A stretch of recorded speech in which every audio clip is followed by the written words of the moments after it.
Do you also see Navia and Clorinde over there? They look like they might have run into some kind of trouble. Let's go check out what's going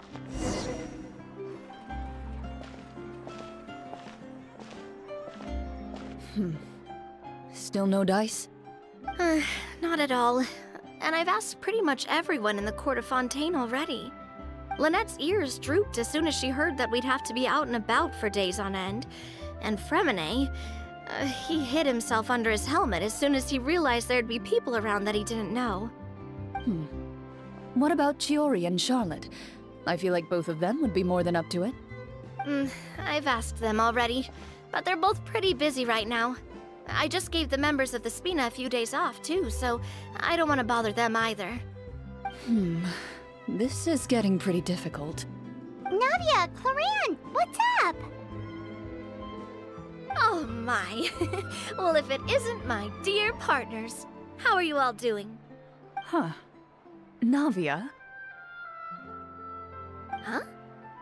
Oh, you mean... Yep, this is our chance.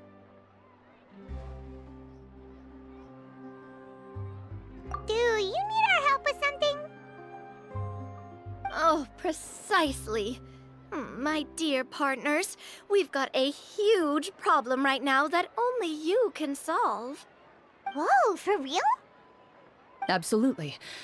We've already exhausted all our other options.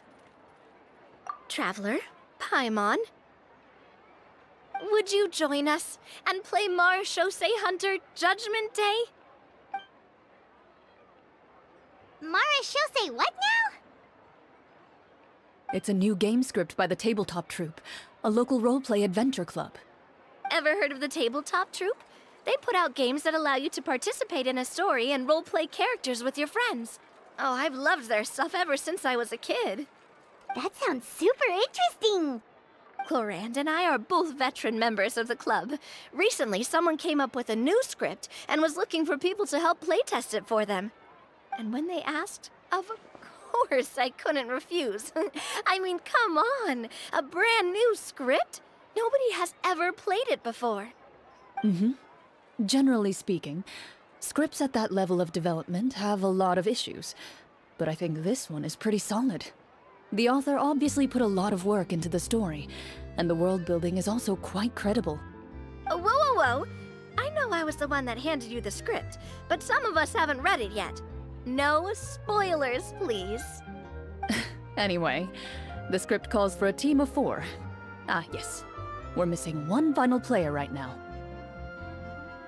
So, you're saying you'll help us out? I knew I could count on you, partner. Paimon and the Traveler are kind of a package deal. Is that okay? That's not a problem. I'll adjust the pace based on the actual number of players, and ensure that everyone has a good time. Well, Traveler, what do you think? Wanna play? Paimon will follow your lead. Well, that solves our problem. You have our thanks. Woohoo! I'll go grab the script manager from the club right away. The script manager? Didn't you just say that you gave Clorinde the script? The club introduced a completely new kind of gameplay for the script. In this iteration, the Game Master's version of the script is incomplete. The script manager provides the next part of the script only after players have completed the current list of objectives. On top of that, in order to increase player immersion, the club has created some of the story's sets and scenes in real life. We'll only know where we should go once the script manager reveals the starting location. Wow, you're right. Whoever wrote this script really did put in a lot of work. And it's got a real healthy amount of suspense, right? I mean, even the GM doesn't know how the story will end. I look forward to experiencing it with you all. Why don't you go meet up with the others first? They should all be waiting at Chioria Boutique. I'll come over with the script manager as soon as I find them. Sounds good. Remember to always watch where you're going, and don't rush. You say that like I'm 6 years old or something. Let me think. What kind of character should I play this time? I just hope you'll pick up some useful skills this time. Oh, and stop trying to persuade every animal you come across.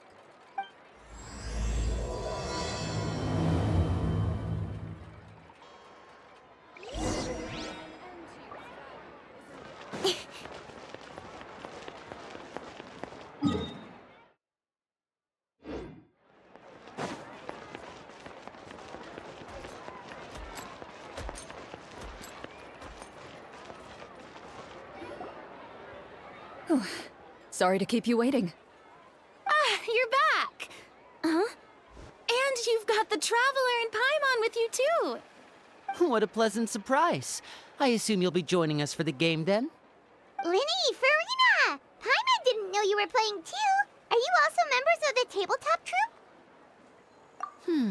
I'm more of a casual member, if anything. I haven't taken part in many formal club activities.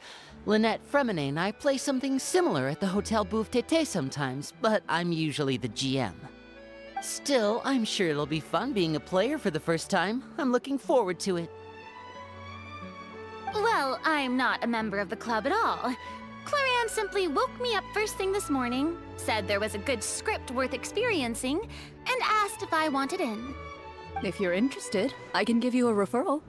That should give you a 40% discount on membership fees. I think I'll wait to see how this experience plays out first, especially when it comes to the quality of the script. If it's sufficiently fun, then I'll join. Do you participate in a lot of tabletop troupe activities, Clorinde? You could say that. She's actually one of the few senior game masters of the troupe. Ah, right. I knew about that even when she was still my subordinate. It's nothing. Really, just a small hobby of mine. Wow. Paimon's so used to seeing you be all upstanding and intimidating as the champion duelist. It's kind of hard to imagine you role-playing with a bunch of friends.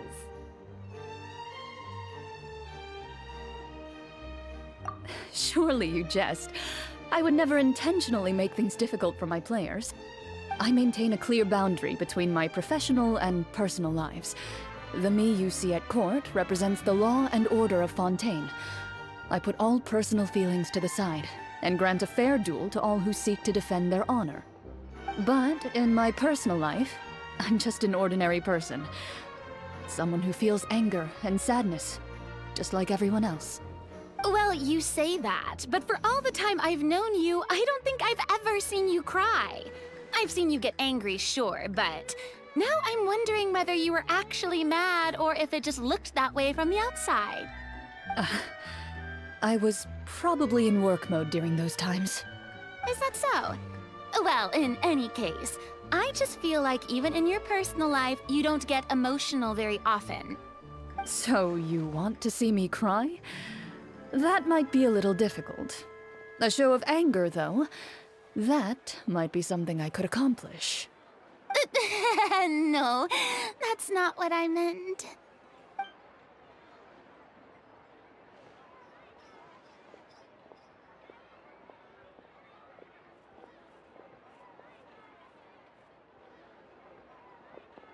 Ah, I'm back! Here, allow me to introduce you to the script manager, Mr. Florian. Pleasure to meet you all. Hello. Wait, are you a champion duelist too, Mr. Florian? Oh, no. This is just the costume provided by the club. I occasionally play a few of the roles in my scripts. That sounds like a lot of work. It's nothing. It's the least we can do to give the players a more immersive experience.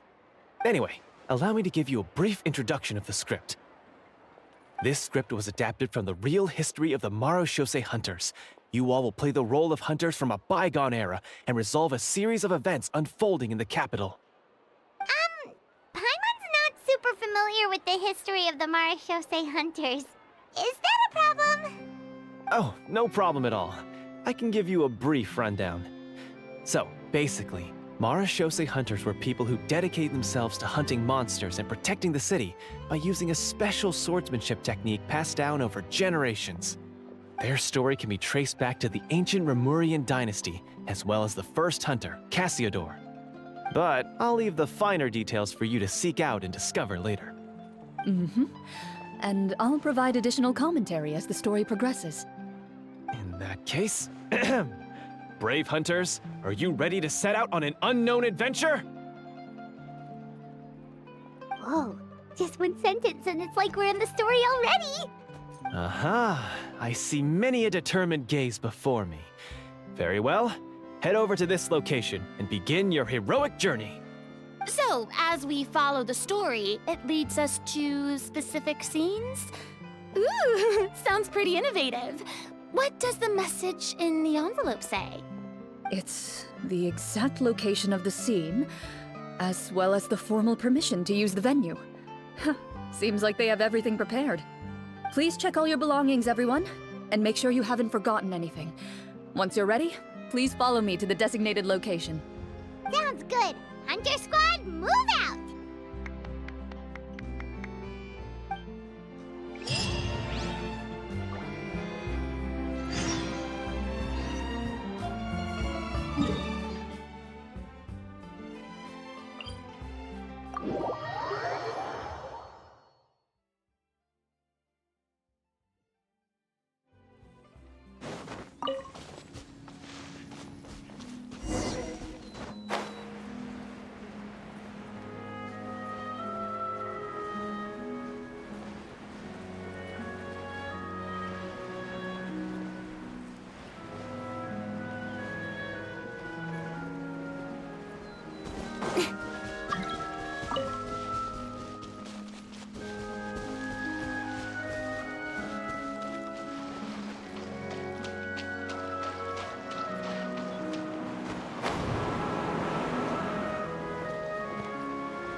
Whoa, they really have thought of everything. Even the phaetometer is here and ready to go for us. The phaetometer? What's that? It's a card that's used to determine action success or failure. We'll need to use it when we try to use certain skills. And what about all the dessert and tea? Is that for us as well? That's what the message said. Really? That's so nice. It feels just like a tea party with friends. Those snacks have Paimon's name written all over them! I think you might be more of a snack hunter than a Marachose hunter, Paimon. Snack Hunter Paimon reported for duty! If there are delicious snacks to be found, Paimon will track down every last one! The desserts are great. But I'm still looking forward to the story more than anything. Very fair. Then, let us begin. First, please pick up the blank character cards in front of you, and write down your name and profession. You can find an abbreviated version of the rules printed on the back of your character card. If you have any questions, feel free to ask me. In this story, everyone is a Marachose hunter. To reflect this, the club has prepared a small badge for everyone. Ooh, nice! As hunters, you have proficiency in swordsmanship and fighting by default, so there's no need to allocate any additional skill points to those areas. Swordsmanship? So there's a fighting part to all of this? Paimon's not sure she can do all that on her own. Maybe Paimon can just stick with you? Why don't you share a character card then? The Traveler will be the Marachose hunter, and you can be her little floating assistant. Kinda like in real life. So, for the name, do I fill it out with the name of my character? Yep, it can be any name you like. You can use your real name too if you want. I do that whenever I get too lazy to think of a new name.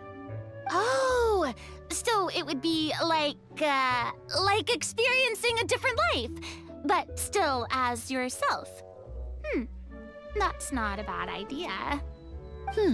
In that case, I think I'll continue to use the name Linny then. Next up is the skill sheet. You have a limited amount of skill points that you can use to learn a number of skills. The more points you invest in a particular skill, the easier it will be to pass associated checks. I'll take persuasion and investigation. Those are must-haves when it comes to missions like these. Oh, those skills sound like they'd be useful for gathering intelligence! Good idea, Navia! Just as expected of a veteran player. So should we also take those skills then? Not necessarily. Since we're working together as a team, we could leave the negotiations to Navia and use our skill points to pick up other useful skills. For example, I think I'll take stealth and sleight of hand. That will give us more options if we run into any situations we can't negotiate our way out of. Oh, interesting. I wasn't thinking about it like that. I suppose it's not so different from an acting troupe. Everyone has their own role to play. Let me see. I'll take arts and performance. I'm not quite sure what use they'll be, but I'm not as knowledgeable about the other skills, and I'm not too confident I'd be able to roleplay them well. Well, that leaves us. What do you want to learn, Traveler? Oh, something that'll help you get a read on other people's thoughts. Sounds useful.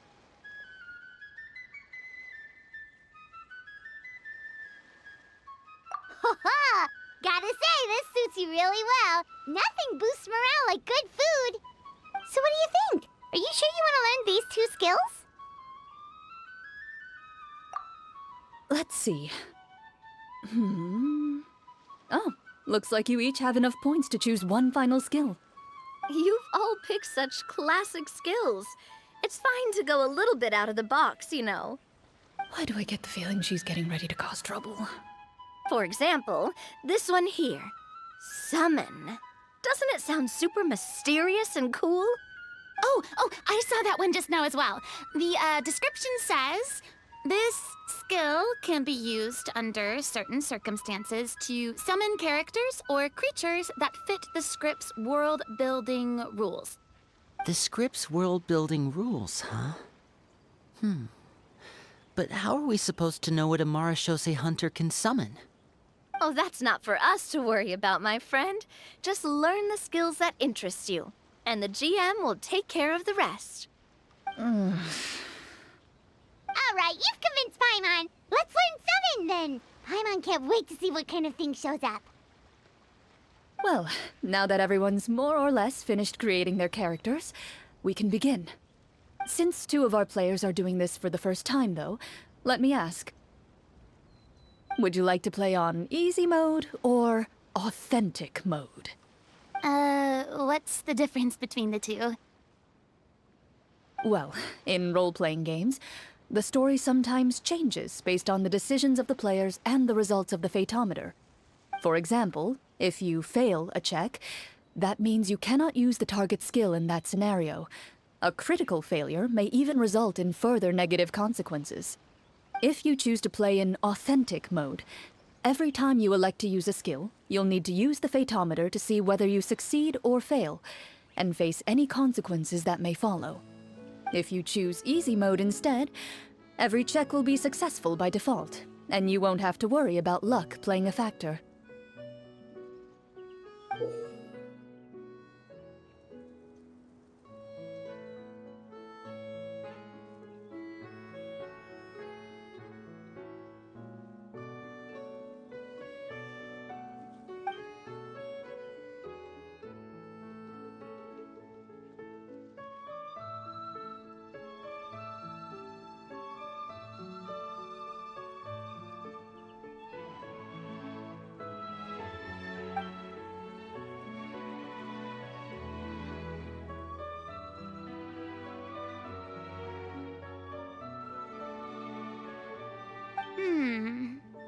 Given that I'd like to focus on the story, I suppose I should pick easy mode.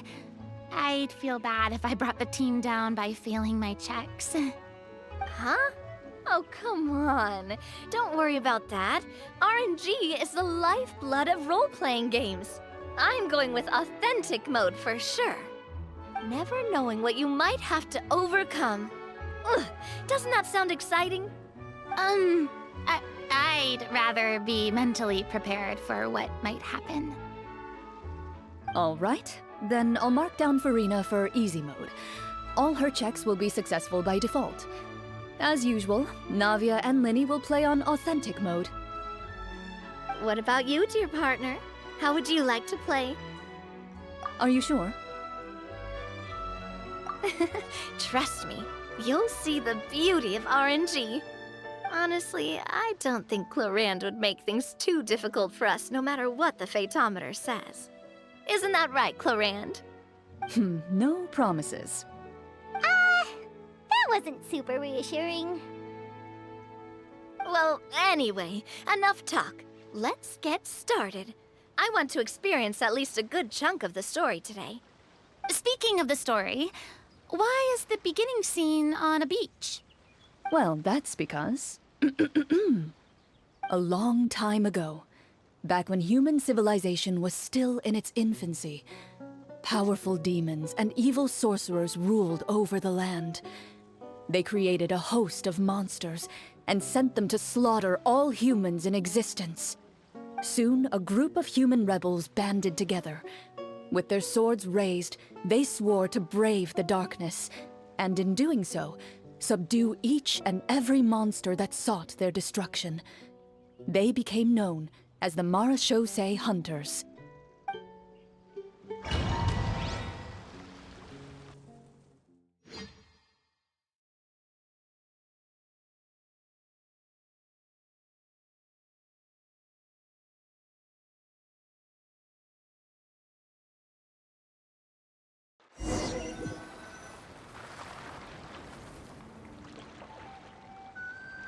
Sometime later, as a member of the Marachose Hunters, you receive a commission. Following the address provided on the message, you take a boat and arrive at this strange city. As you inhale, you can taste the slightly salty air of the docks as you begin to survey your surroundings. There aren't many people in the vicinity, but you do take note of a few others who, like you, seem to be sizing up this place. Your eyes meet, and you realize these people are fellow Marachose Hunters, likely led to this location after receiving the same commission as you. You're all Marachose Hunters too, right? Allow me to introduce myself. The name's Navia, monster hunter by trade and helpful neighborhood businesswoman on the side. What say you to traveling together? We can help each other out on the road. Okay, count me in. My name is Linny. I've been wandering since I was little and picked up a few less than legal tricks along the way. I was adopted by a Marachose hunter and later chose to follow in his footsteps. Is this where you introduce your character to everyone?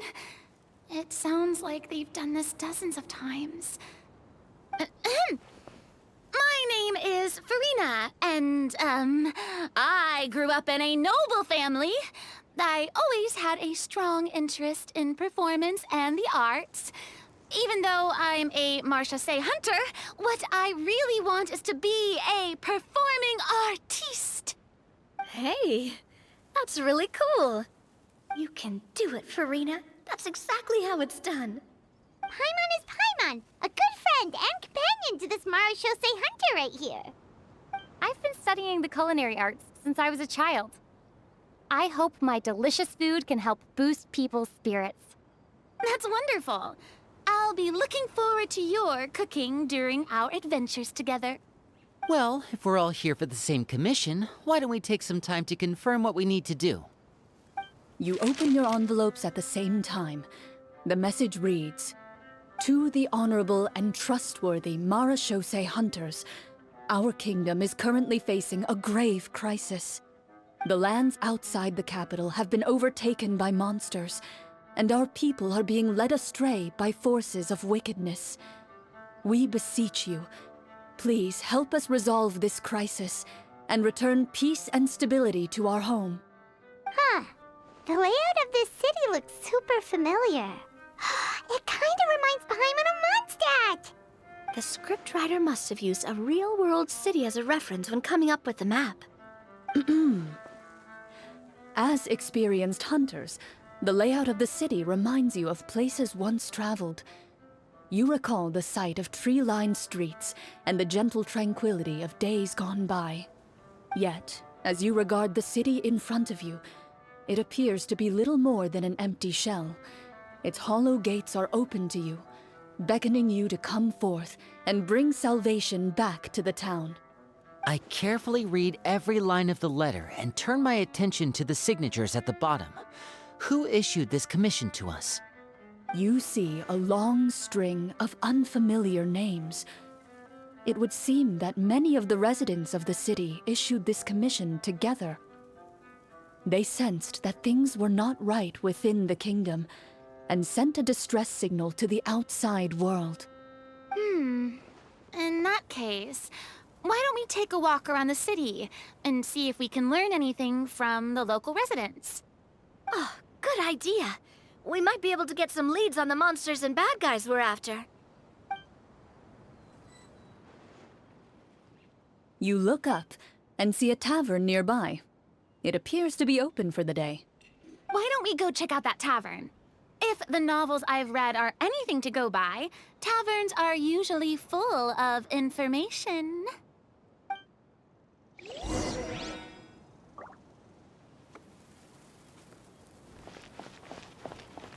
As you approach the tavern, you find a plainly dressed woman standing nearby. She appears to be rather troubled about something.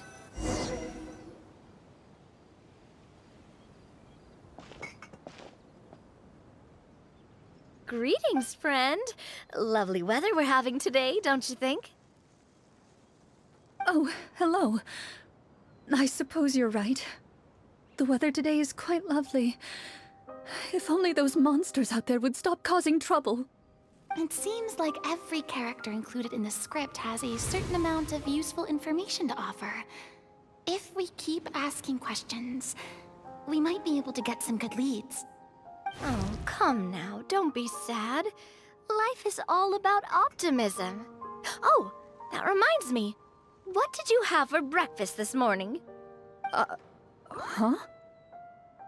I don't think that's the kind of question we're supposed to ask. Nothing turns a frown upside down like good food. How about some macarons? I could make you some. You didn't even take cooking as one of your skill proficiencies. That's not necessary, miss. Excuse me for saying this, but you don't really look like a chef. Besides, I'm not really a fan of sweets. So you're someone who barely smiles and doesn't like sweets. You're really starting to remind me of this one friend of mine. Hey! Did she just... me? Clorinde must have broke character for a second. This isn't getting us anywhere. Traveler, maybe you can think of something.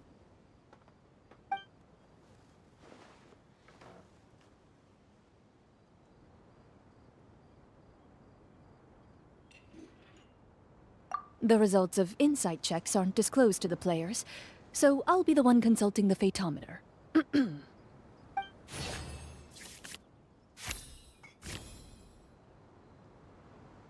You recall all the lessons you've learned in your time and begin to carefully observe the woman's mannerisms. You notice that when she's quiet, she has an empty look in her eyes, as if her thoughts have drifted to a place far, far away. And when she speaks, she often subconsciously reaches out to touch the ring on her left hand. So you noticed. That's a little embarrassing. A horde of monsters suddenly appeared near the capital recently, so all the guards were dispatched to fight them.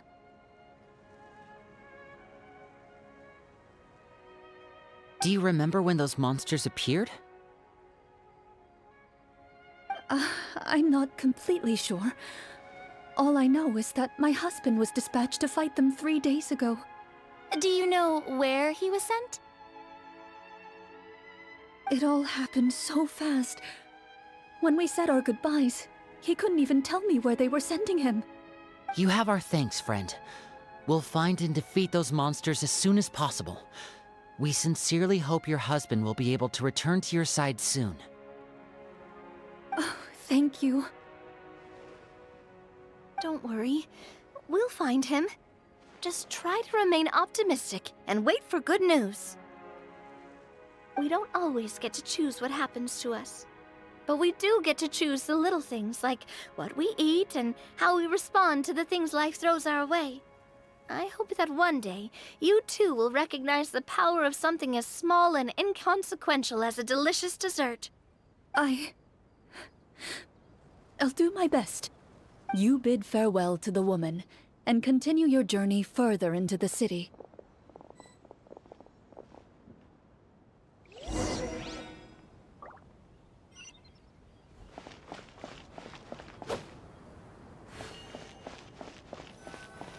As you venture further into the city, the streets appear largely empty. An elderly woman walks past. You see her shake her head as she puts away her wrinkled wallet. A nearby merchant folds his arms and gives you a disdainful look. You get the impression that he's someone who has long gotten used to the sight before him.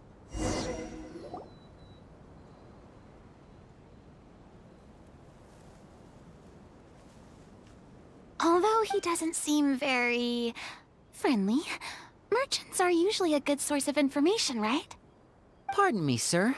I'd like to ask a question if I may. That depends. How much are you willing to pay? How about this much? What do you take me for? Some lowly beggar? You can't even buy half an onion with that amount. Surely an onion can't be that expensive, right? What do you know? War's nearly upon us. Everything costs several times what it did before. If you're not gonna buy anything, then scram. Whoa, what a nasty guy. Maybe we shouldn't even bother talking to him. But he still might have information we need. Traveler, can you think of something? Sir, we came to this city to solve the very problem you seem to be referring to. The war you mentioned, would it happen to be against the monsters outside the city? If you happen to be well informed and know a thing or two about what's going on, we'd appreciate it if you could share that information with us. After all, the sooner this problem gets resolved, the easier it will be for you to do your business.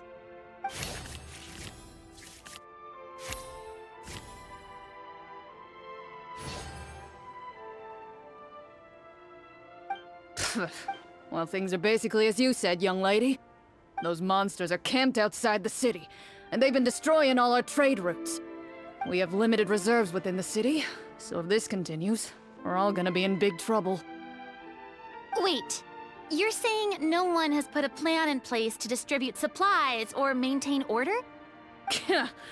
We could all starve, and those nobles in the palace wouldn't even break a sweat. Who knows? Maybe they've been in cahoots with the monsters all along.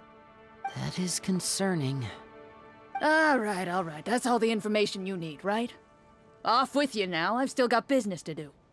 You know, if you smiled a little more, you'd definitely get more business. And I bet that would make your life just a little bit sweeter.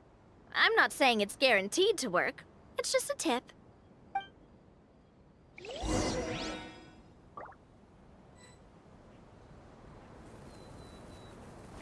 Should we try to go somewhere with more people? Oh, how about the city square? Follow me.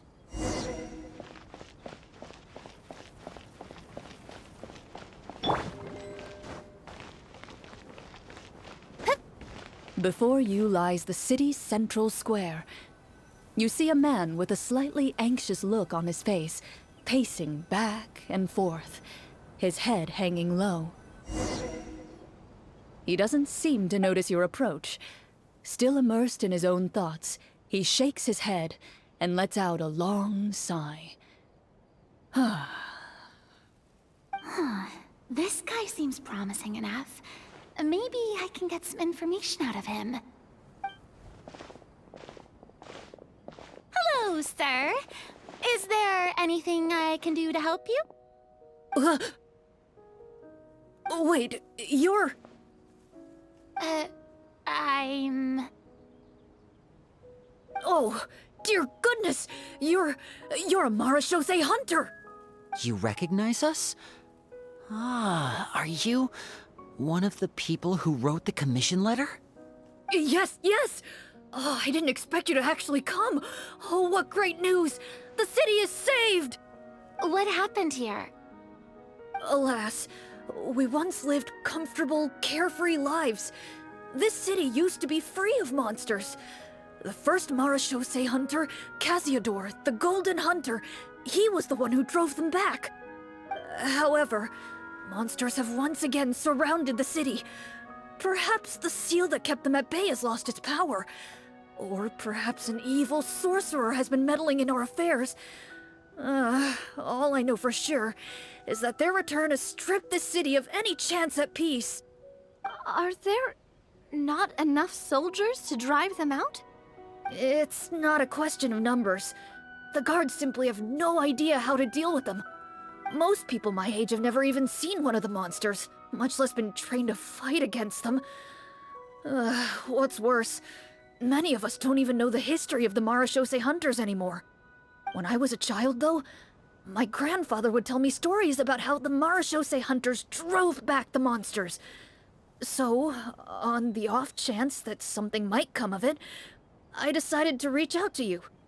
To be perfectly honest, I was starting to think all those stories were just tall tales. But now that I've seen you in person, I finally know that it was true! Well, you can rest easy, friend. The righteous and formidable Marachose hunters are on the case. The man is touched by your determination and resolve. His eyes begin to well with tears of relief. Still, if we are going to hunt the monsters, we need to know where to find them. Can you give us any leads? All I know is that the area outside the city is dangerous. I'm afraid I can't point you toward a specific location.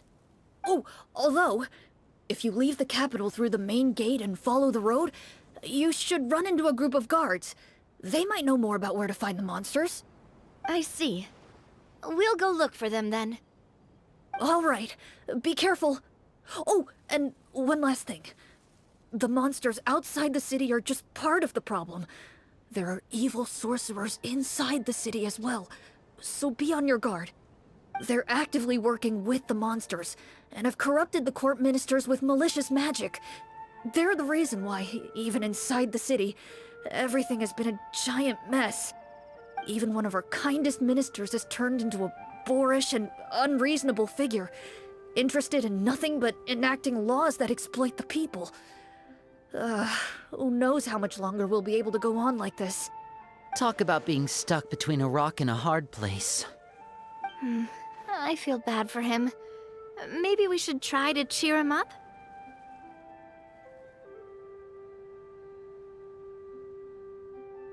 Huh? Like, now? Is this really the right time? I appreciate your kindness, but for now, it's more important to focus on the crisis at hand. Brave hunters, I leave the future of this kingdom to you.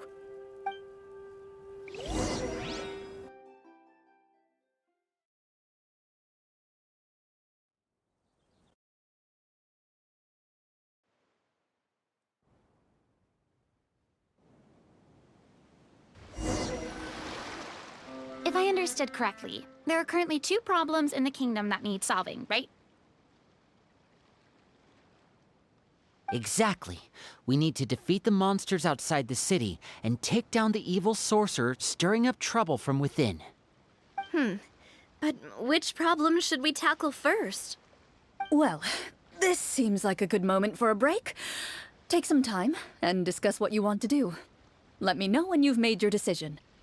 I really didn't expect the people in the city to keep us at arm's length like that. I totally thought the hunters would be treated like heroes. Well, Clorinde said the script took cues from the real history of Fontaine, right? Maybe the real-life Marachose hunters were also treated like that. I wouldn't say it's a perfect representation of history, but there are definitely some similarities. Would you like to hear more about it? Sure. As long as it doesn't spoil anything in the script. You've brought up bits and pieces of the hunter's history before, but it was all in passing. Paimon wants to know too! The hunters were super powerful, right? Were they all from a special line of supernatural beings or something? Kinda like the yokai in Inazuma? No. All Marachose hunters were ordinary mortal fighters. The only thing that set them apart were the special sword techniques passed down over the centuries. Huh? So you mean anyone could become In theory, yes. All you would need to do is survive the rigorous training and master the swordsmanship techniques required to fight the monsters. Still, most people dropped out at the early stages, and others called it quits the minute they saw a monster in person. To become a hunter, you must be strong in both body and mind. What kind of monsters did the hunters fight exactly? Oh, and the evil sorcerer the script mentions. Did they exist in real life too? The land of Fontaine once played host to an ancient dynasty known as Remuria. After that dynasty fell, monsters began to appear, intent on obstructing humans from establishing a new social order. One of the ancient sorcerers of Remuria used his power to assemble a formidable army of golems. He sought to use that force to establish himself as king. Now, wait a second. Don't tell me that guy was the inspiration for the evil sorcerer in the script. We still haven't found any in-game information on him yet. So, why don't you talk about someone else for now? Well, I wasn't planning on going into anything you might be able to find out in the game. But if you want me to talk about something else, then... How about Casiodor, the Golden Hunter? Or Egeria, the ex-Hydro Archon? Wait, but those people are all from a super long time ago. Where did you learn all this, Clorinde? From my master. Huh. By master, you mean Miss Petronia? Is someone you know? Absolutely. Miss Petronia and my father were good friends. Back in the day, she would often bring Clorinde over to play, but then... Let's not get off topic. Anyway, back to what I was saying. Responding to Egeria's call, a number of warriors followed Casiodor into battle against the monsters. This group of warriors, under Casiodor's leadership, became known as the Marechaussee Hunters. Yet, as Fontaine entered an era of peace, their work gradually became obsolete. The Marechaussee Phantom, originally an association made up of hunters, eventually came to be predominantly comprised of Melusines. Ah, I see. That explains why most of the people in the script have forgotten the hunters or think of them as nothing more than a legend. Is that really a bad thing, though? It can get tough always being the one shouldering everyone's expectations. Depends on who you ask, I suppose. If the name of the organization no longer commands respect, investigative work is bound to suffer. Speaking of investigations, which problem should we tackle first? Monsters or evil sorcerer? I vote monsters. That's the main duty of the hunters, right? We can come back to the sorcerer later. Well said, Miss Farina. Plus, if the sorcerers really are the masterminds behind this whole thing, defeating the monsters could give us some clues on their intentions as well. What about you, partner? What do you think? It's decided then. All right. After some discussion, you decide to turn around and head out of the city.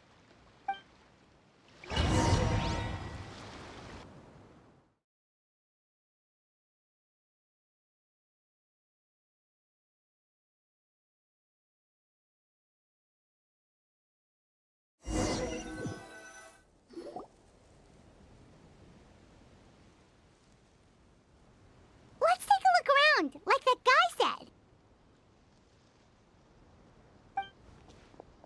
You there! Outsiders, halt! Who's there?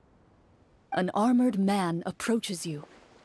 He has a tall, muscular build and a determined expression in his eyes. Just one look, and you can tell he's fought in his fair share of battles. Although he's trying his best to conceal his current state, his uneven gait and the sweat dripping down his forehead make it obvious that he's been wounded and is in serious pain.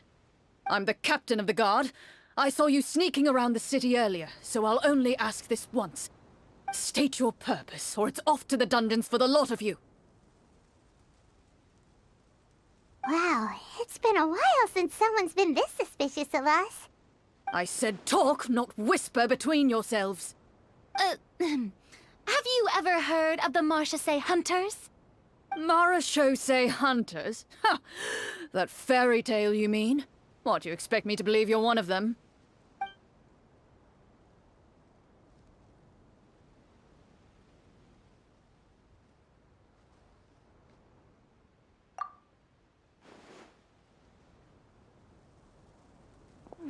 Sir, we were indeed in the city earlier, but our purpose was only to gather information on the monsters. We're here to help the city and all the people within it. Your guards are still fighting the monsters as we speak. They could be seriously wounded and in grave need of support. You need all the help you can get.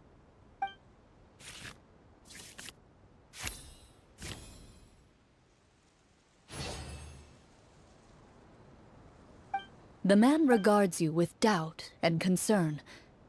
After a period of inner struggle, he lets out a long sigh and informs you of the locations where the monsters have appeared. Those monsters aren't easy to deal with, but if you insist on going, I won't stop you either. I just hope all the guards will be able to come back to their families alive. I wish you the best of luck.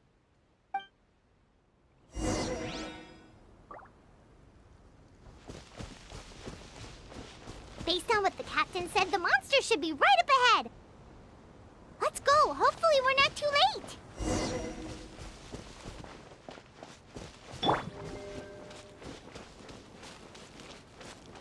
As you approach the battlefield, you see numerous people lying by the side of the road. They appear to be dressed like guards. Their faces are filled with desperation and terror. Some are screaming and cursing in vain, as if still trying to banish the monstrosities they saw from their minds.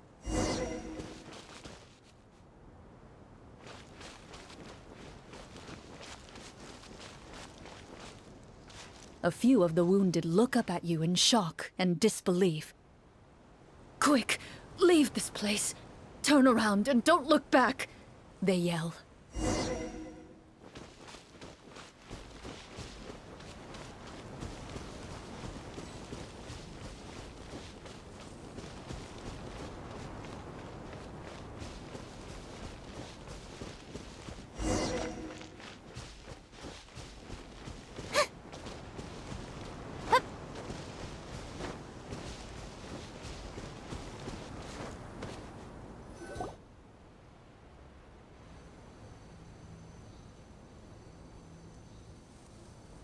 This is the place he mentioned, right? You see broken iron swords scattered all around you, and downed trees riddled with terrifying claw marks. All the signs point to one thing. A truly devastating battle just took place here. Be on your guard, everyone. The monsters might still be around. Before you can finish your sentence, you hear rustling sounds from the surrounding bushes. The monsters have emerged. They close in on you without fear. You get the impression that, in their bloodthirsty eyes, you're just another meal for them to devour. A little help here! This thing wants to eat Paimon! Your battle round begins now.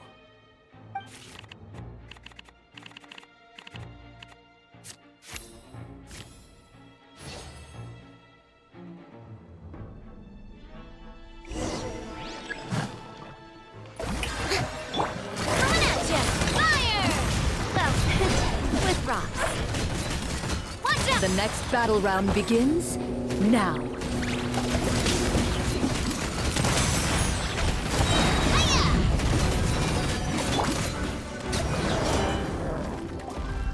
The monsters let out a terrifying roar of anger and resentment before dissipating into thin air.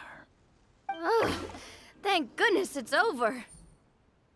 We're lucky the Marashose Hunter class came with all those preset skill points. Otherwise, we would have been in some real trouble. I never knew the Fatometer even determines the amount of damage you inflict. If you get unlucky, isn't it just game over right then and there? That's part of the fun. The uncertainty of fate is what gives these games their appeal. Just as you begin to celebrate your victory, a suspicious lump on the ground catches your attention. A suspicious lump? Wait, could it be the thing that appears after every battle? I walk up to it, crouch down, and begin to carefully examine it. I've still got my right glove on, so it should be fine for me to touch it, right? As you investigate the mound, you discover that the exposed portion appears to be made of wood. It was previously obscured by the large form of the monsters. With the monsters gone, the small protrusion now awaits your discovery, poking out of the ground like a shy flower bud. Whoa, it's a treasure chest!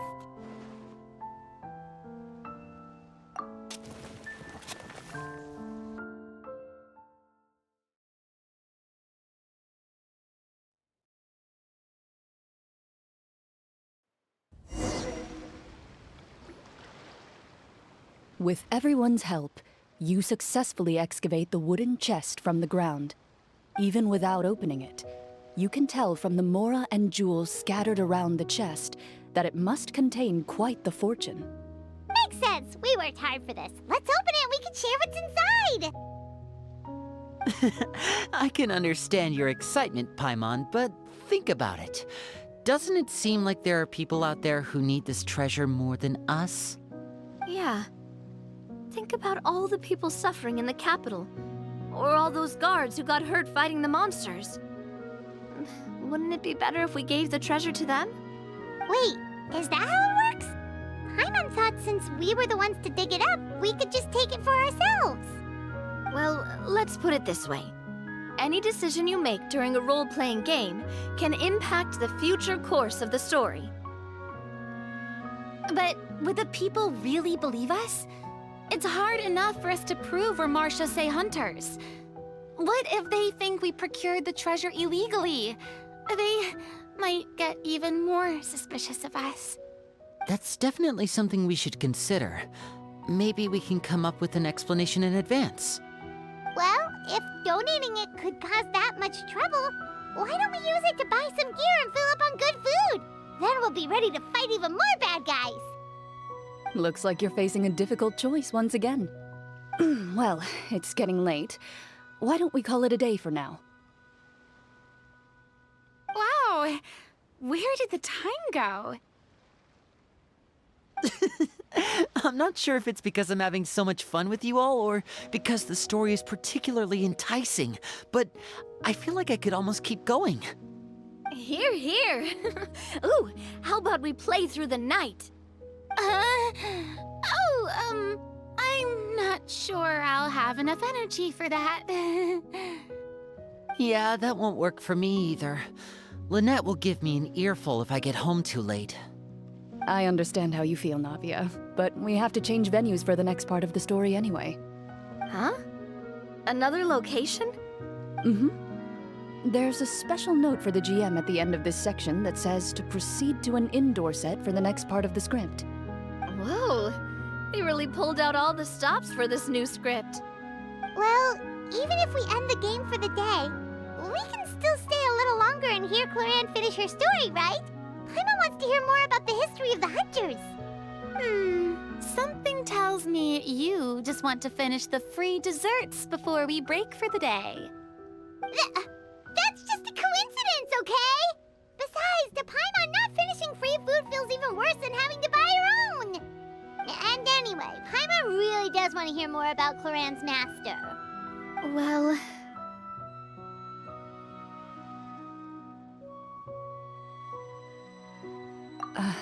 It's nothing. I appreciate the concern, but it's all in the past. It won't do any harm to share these things now.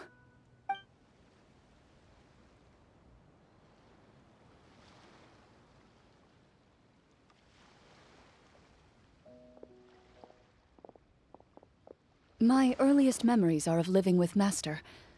According to her, she saved me from certain people of ill repute. My birth parents had left me behind some time before that. What a heavy beginning for a life story. Master was a fascinating individual, if inexperienced in the ways of raising children. My first ever toy was a short sword.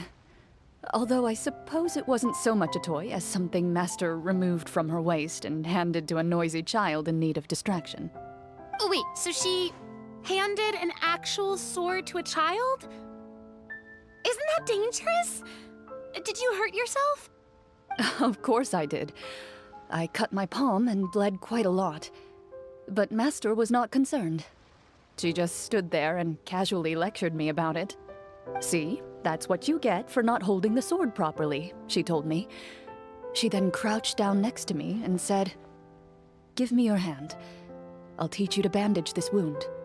After that, it's time to learn how to truly hold a blade." Excuse me for asking this, Clorinde, but how old were you exactly when all this happened?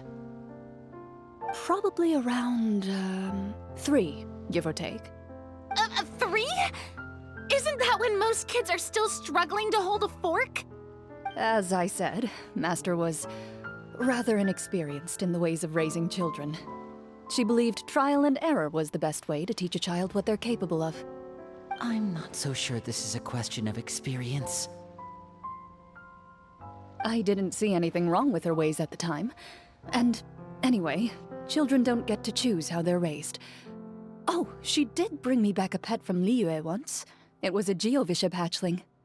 A Geovishap hatchling? For a pet? That seems even more dangerous. What she said was this: "Make sure to get along, you two. If you really can't agree on something, just settle it with a fight. Whoever loses is the real pet." And how old were you when this happened? 5. Well, did you win? No, I lost. So you're saying you actually became the Geovishap's pet?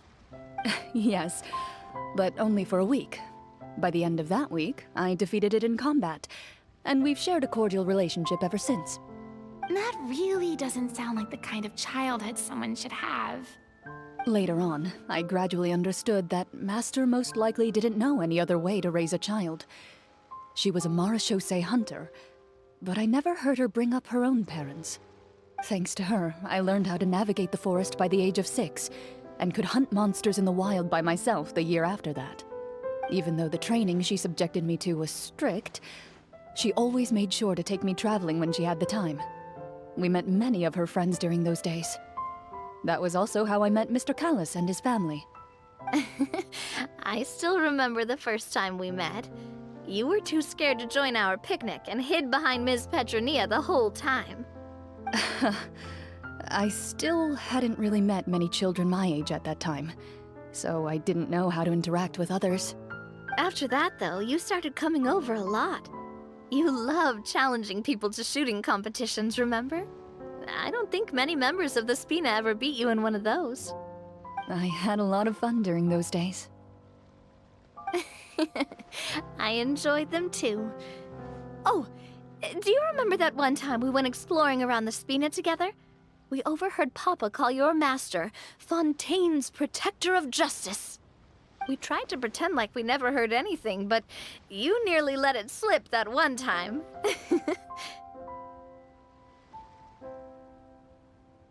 Protector of Justice? Oh, wait, you mean that vigilante hero from 20 years ago? The one who was always active at night? Yep, that would be her. She often would put on a black cloak and go out at night. I never knew where she went or what she was doing. Until, like Navia said, we overheard the truth from Mr. Callis that night. 20 years ago, huh? I still remember the guards leaving all kinds of witness reports about her on Nervalette's desk. My apologies. Oh, there's no need to apologize. You had nothing to do with it. And anyway, everything she did was for a good cause. Although, calling herself the Protector of Order was a bit much. Especially when she deliberately operated outside the law. Huh? When did the Protector of Justice become the Protector of Order? Oh, she had a bunch of code names. I heard she would just come up with a name on the spot whenever she was asked. Later on, she probably got sick of answering those questions and decided to stick to just 2. The Protector of Justice and the Protector of Order. That sounds like her, all right. I bet she forgot which of the 2 she'd use by the time she got back each night. Well, she certainly sounds like a fascinating individual. With her strong sense of justice, it's no surprise her student followed in her footsteps. It's true. I always wanted to become like her. Someone powerful, independent, and with a strong sense of conviction. But...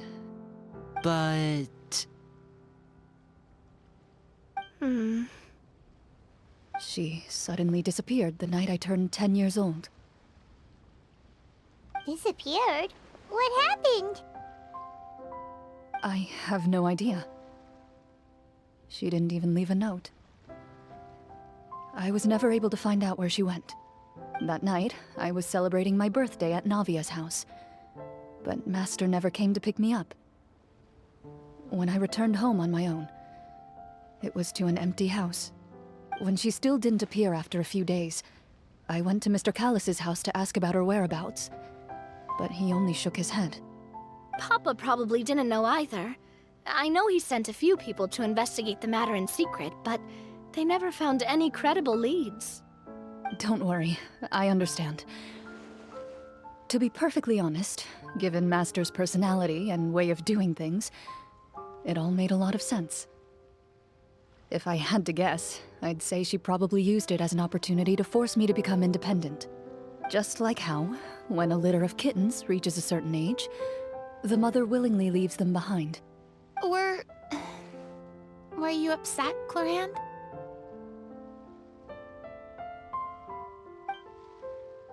I was at first, but not anymore. I don't believe Master would suddenly disappear for no reason. There must have been something she just had to do. Well, despite everything, you still managed to follow in her footsteps and become the greatest champion duelist in all of Fontaine. You're practically a living symbol of law and justice. I suspect my position would be far too by the books for her. Master always did whatever she pleased. But you're right. I suppose I do take after her in some ways. Who knew Clorinde had such an interesting past? I never had the chance to ask her about it before. I wonder... if Clorinde's master were the champion duelist back then, would that duel against Mr. Callus have gone differently? Oh no. Judging by the atmosphere, Clorinde and Navia are probably thinking something similar. The mood just got super awkward all of a sudden. Well, anyway... Would you look at the time? It's getting dark, so we should probably call it a day for real this time. If we keep talking like this, we really will be here all night. I had a great time today, Miss Clorinde. Thank you for being our GM. Anytime. The script was good, but I've got to say, your childhood stories were even better. Hey, you should tell us more about that fight against the Geo-Bishop sometime. Maybe your master was onto something. You could be right. What does she mean, onto something? I certainly don't know any 5-year-olds who want to fight a bishop in their spare time. Guess I'll head back as well. I need to save my energy if I want to continue enjoying the story tomorrow. You're that excited to hear about my fight with the bishop? I was talking about the script.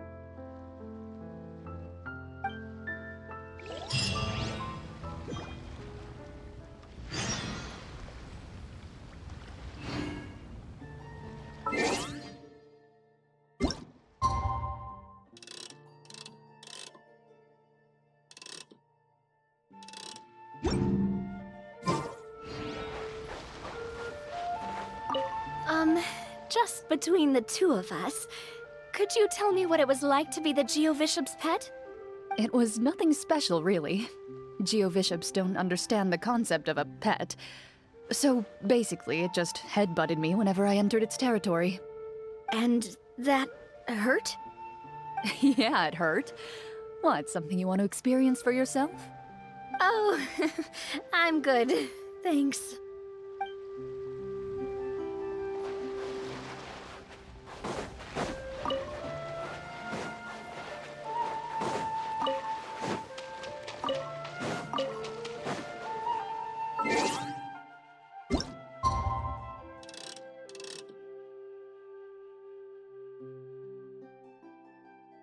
Let's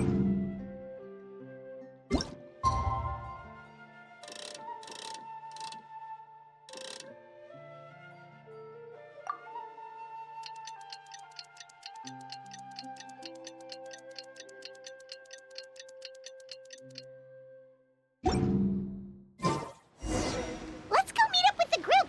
Paimon's really looking forward to today's story.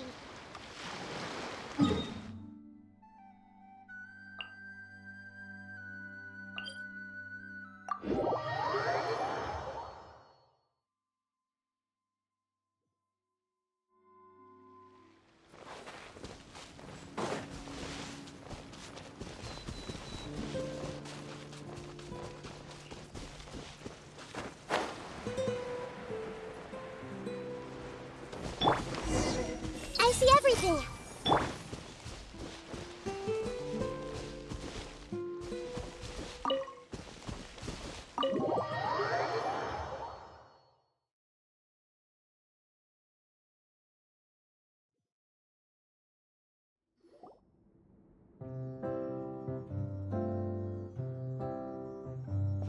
Looks like everyone's here.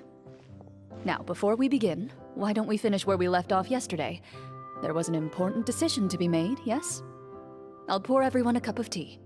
Is that really the most important part, though, Clorinde? Paimon's more concerned about our current surroundings. Heavy walls, cold railings, dim lights. This is obviously supposed to be a prison. I admire the work put into the set. Still, it's obvious the scriptwriter has never paid a visit to the fortress of Meripede. So the set is going to be a part of the script? Unfortunately, that is something I can neither confirm nor deny. Anyone think Clorinde's smile is starting to look kinda scary? Well, whatever happens, we'll just have to push on. But first, we should really figure out what to do with this treasure. If we're worried about arousing suspicion because of our identity, why don't we give ourselves a different name, just like Clorinde's master did? Yeah, it might be better to keep a low profile. As long as we're helping people, it doesn't matter who we are or what we're called. Staring at me won't get you anywhere. Or did you want some more tea? Oh, Paimon's good. Thanks. Why aren't you saying anything, Navia? Wait, what's that next to you? Oh, this is the short sword Clorinde mentioned last night. I found it. Huh. I'm surprised you managed to track it down after all this time. Well, I made sure to take good care of it, considering the circumstances in which you gave it to me. Of course I had to keep it safe. Anyway, where were we? Oh, right. I was just thinking about all the potential ways for us to break out of prison. We could dig a tunnel, or try to bribe the guards. Wait, we haven't been thrown into prison yet, have we? Well, it's only a matter of time. It pays to be prepared. Just like how you should always have an umbrella on hand, even when it's sunny. All right, Paimon's made up her mind. Let's just give the treasure away. Paimon may have wanted to keep it, but if it's going to land us in prison somehow, Paimon will be too upset to enjoy her snacks. So, you've reached an agreement? All right then, we can continue with the story. Oh, and we'll collect all the scattered pieces of treasure on the ground as well. All right. You collect the treasure and make your way back to the capital with your bag of loot in hand.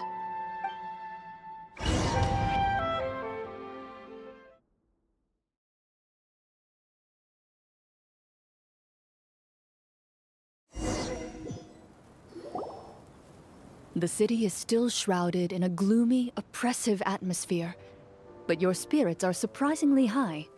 In places where sunlight struggles to reach, you generously share your wealth with the children, the elderly, and the poor in urgent need of help.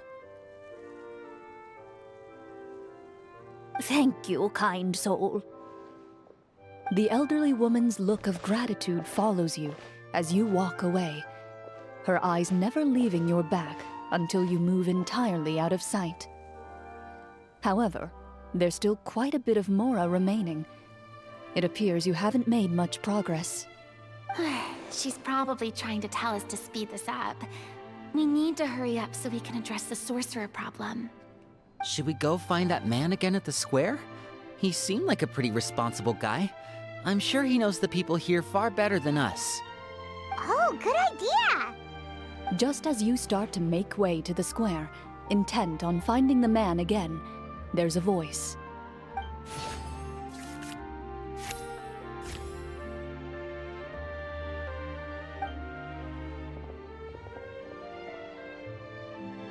Please wait, distinguished guests. Several strange guards suddenly call out to you. They run forward to meet you and proceed to politely pay their respects. Greetings, gentlemen. Are we being invited for afternoon tea? Surely you jest, my lady. That would not be our place. It is His Excellency the King who requests to meet with you. Please come with us.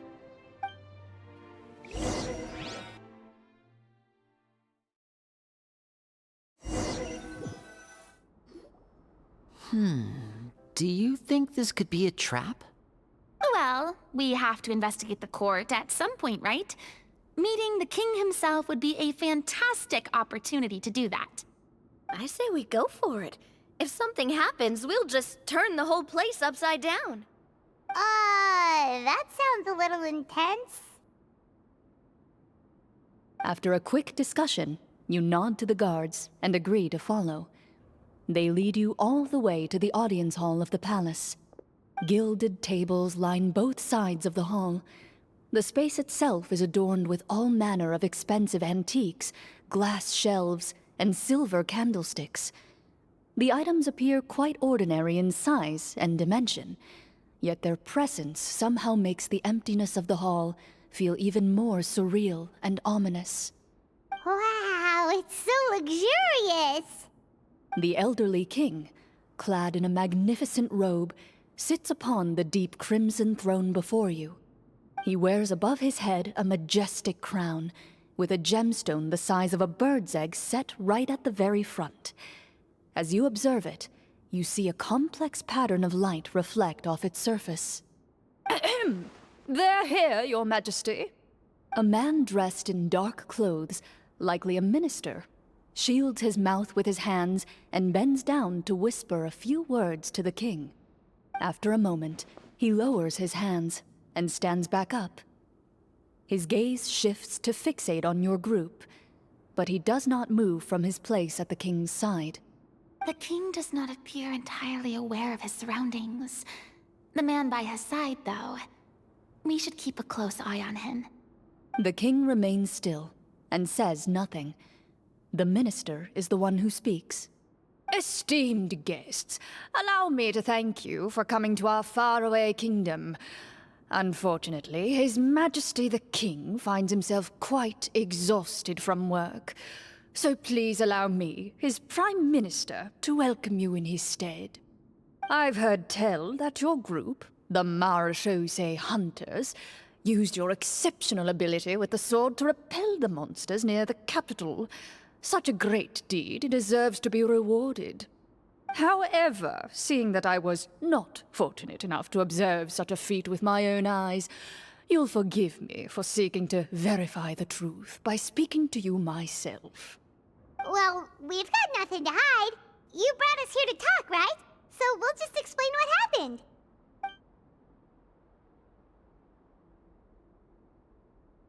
The golem's blades were so powerful, they could cut down trees in a single swipe! It took a lot of effort to defeat them, even for trained swordsmen like us. Well, that was enough details, right? Believe us now? Your account does indeed match those of the survivors. Since you were the ones who defeated the monsters, that must mean you are also in possession of the treasure they stole?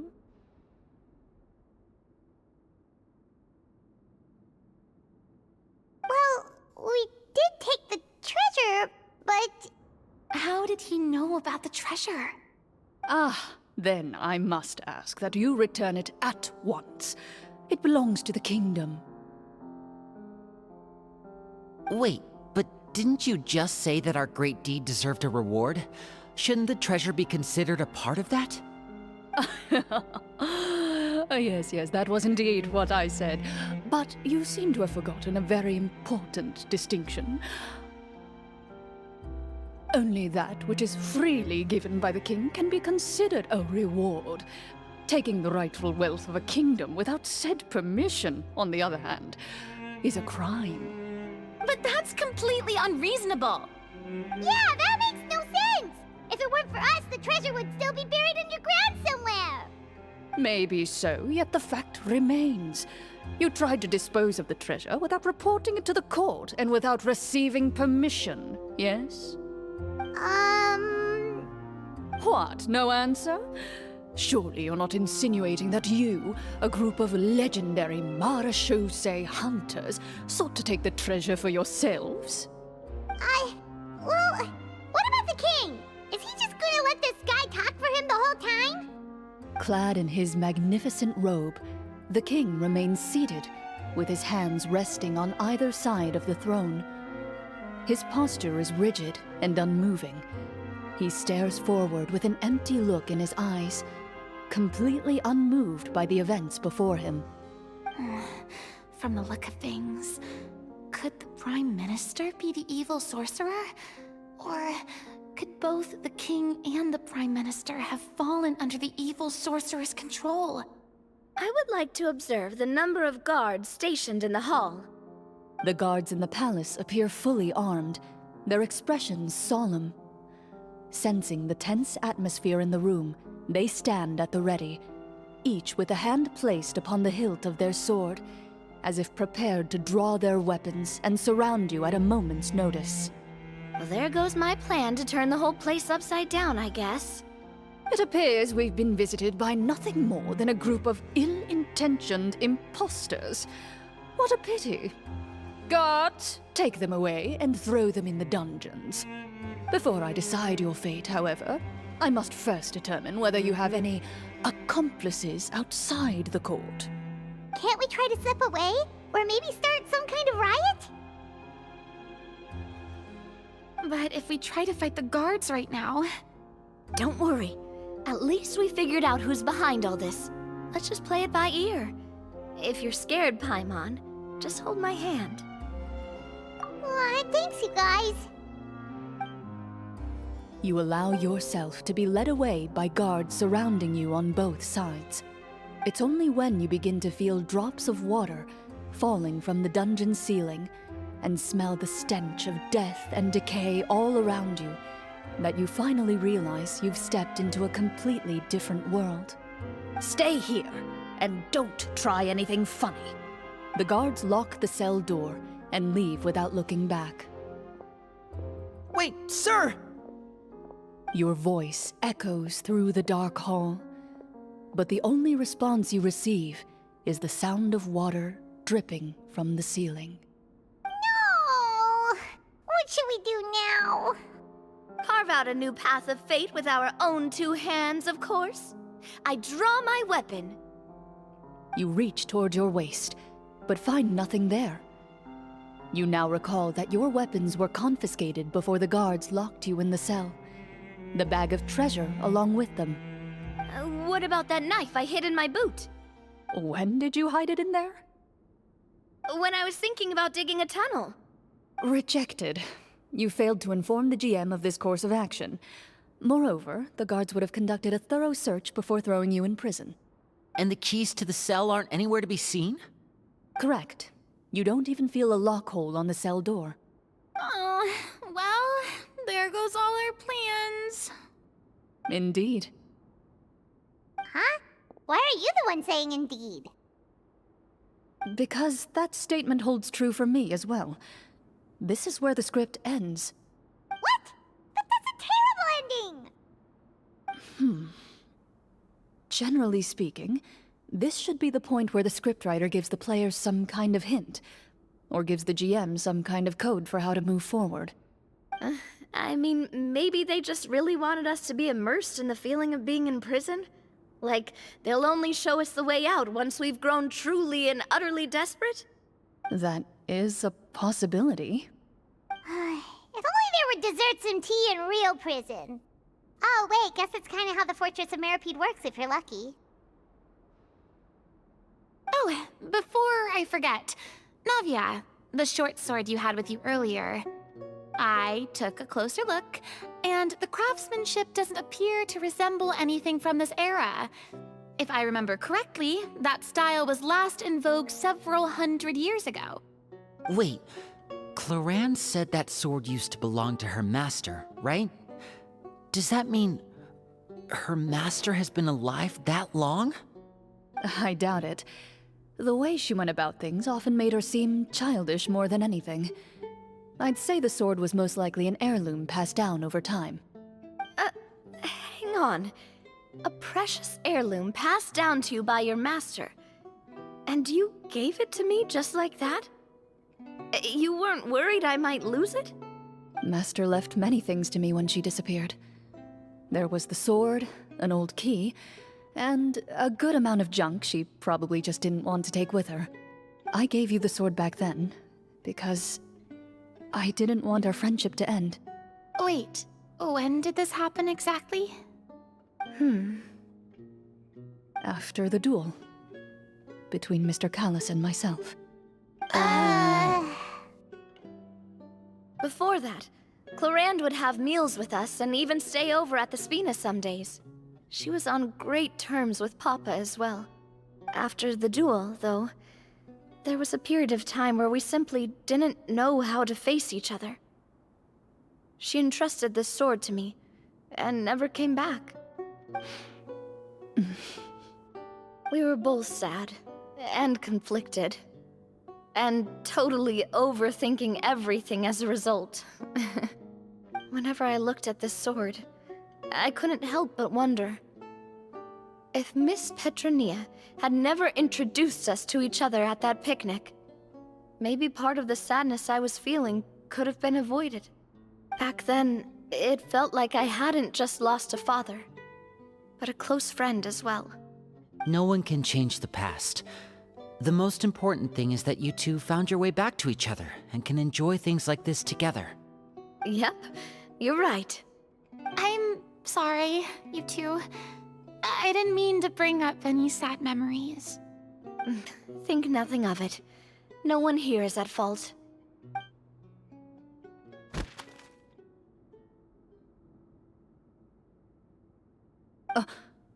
Huh?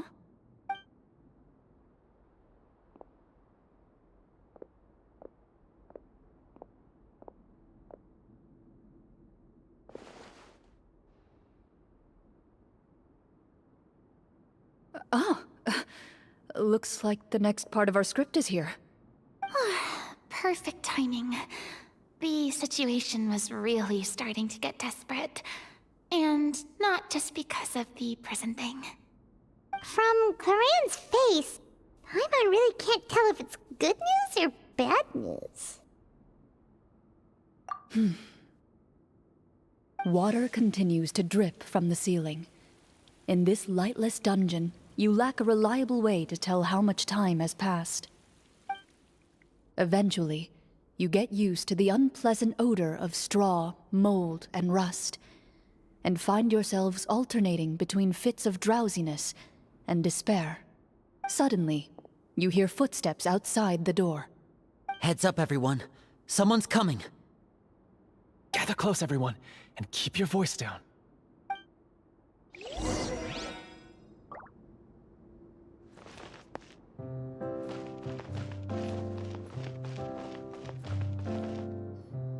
Who are you?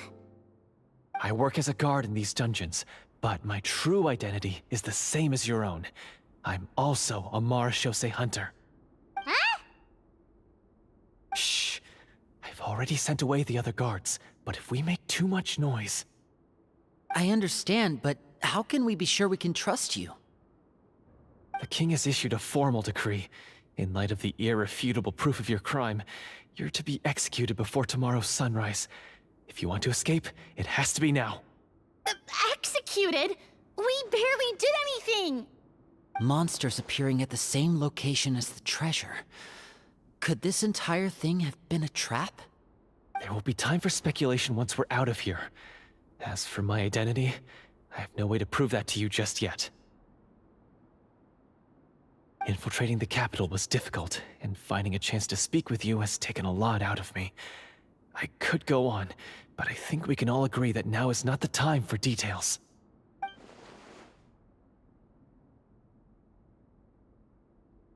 Have you seen our weapons anywhere, sir?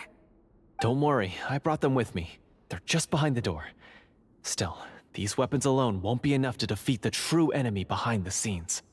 His faction is too powerful. The guards are all under his control, and he's even stationed a number of golems in various rooms throughout the palace.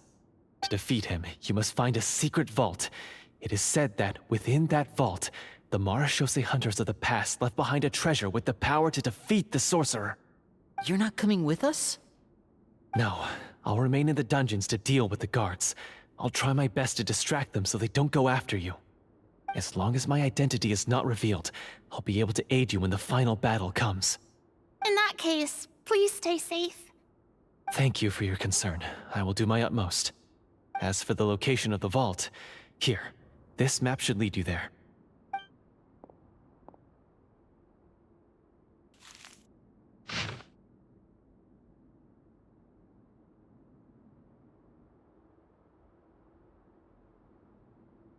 Got it.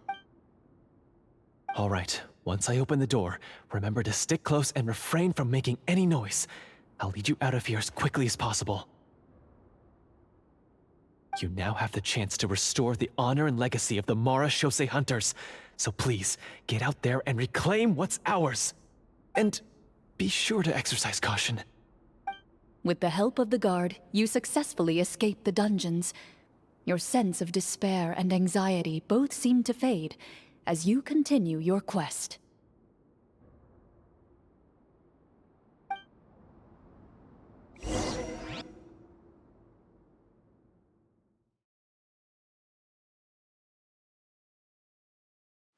Wait, we didn't get to use our skills at all while we were in prison. Who knows when we're gonna get the chance to use that cool summon spell? That is a pity, but we can only continue to move forward.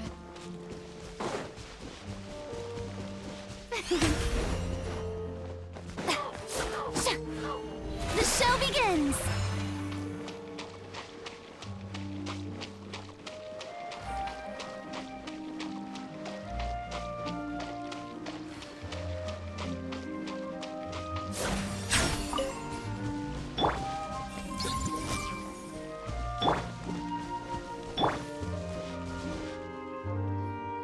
This should be the place marked on the map. This bit of rock certainly looks suspicious. Well, I'd say an investigation's in order then. Plus, if all else fails, we can just blow it up. Wow, you really meant that! Before you lies a serene stretch of open water, its surface shimmering a brilliant shade of sapphire blue. Well, guess this means it's time for a swim!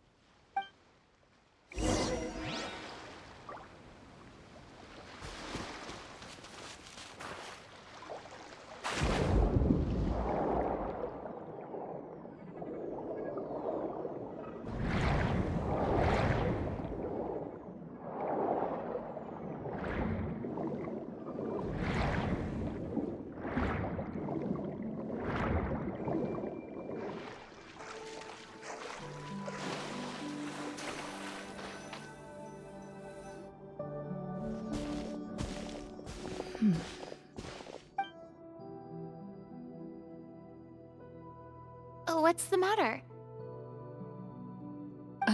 It's nothing.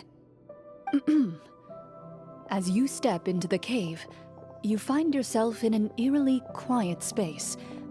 Before you lies a narrow passageway that appears to trail off endlessly into the distance.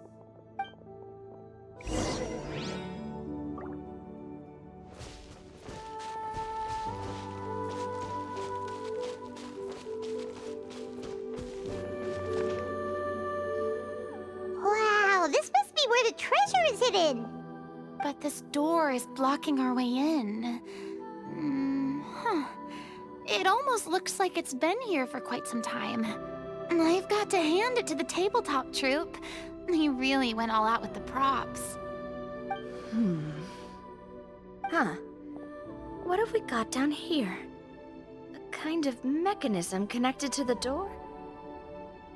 Ah, it looks like we might have to arrange it into a certain pattern.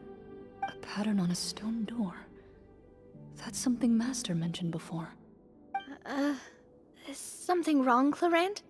After a long, difficult journey, you finally arrive at the location indicated by your map. It appears to be an ancient site of some sort, where treasure likely awaits. Your surroundings are exceedingly quiet and serene, as if the secret that slumbers here has never once been disturbed.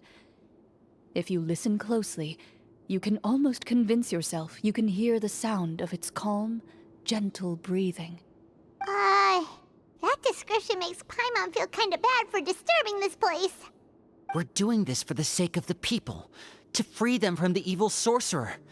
I say it's time for this treasure to once again see the light of day. Linny's right. We need to keep going. The future of the kingdom depends on it. The next part of the story requires us to solve the puzzle, right? Let's start exploring the area. Yes, that should be fine. Something feels off about all this. Guess I'll just have to improvise.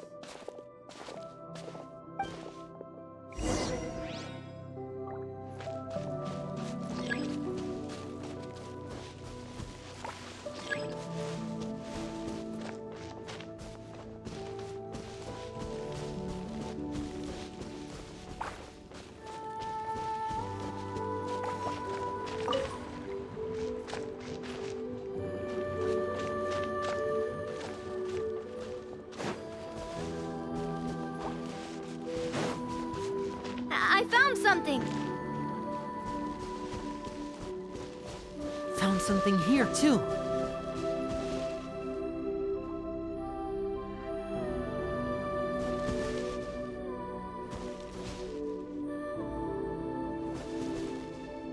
Same here!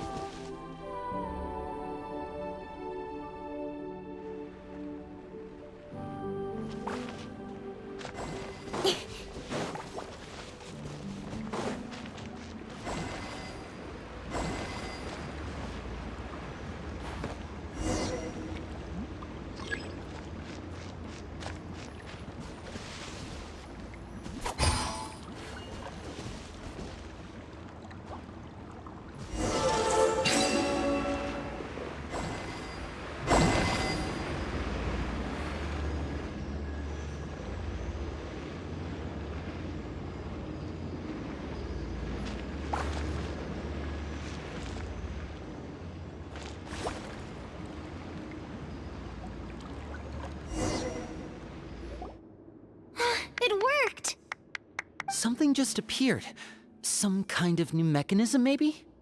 By solving the puzzles, you prove yourselves worthy of inheriting the secrets of the past. At the end of each puzzle, you're rewarded with With? a key.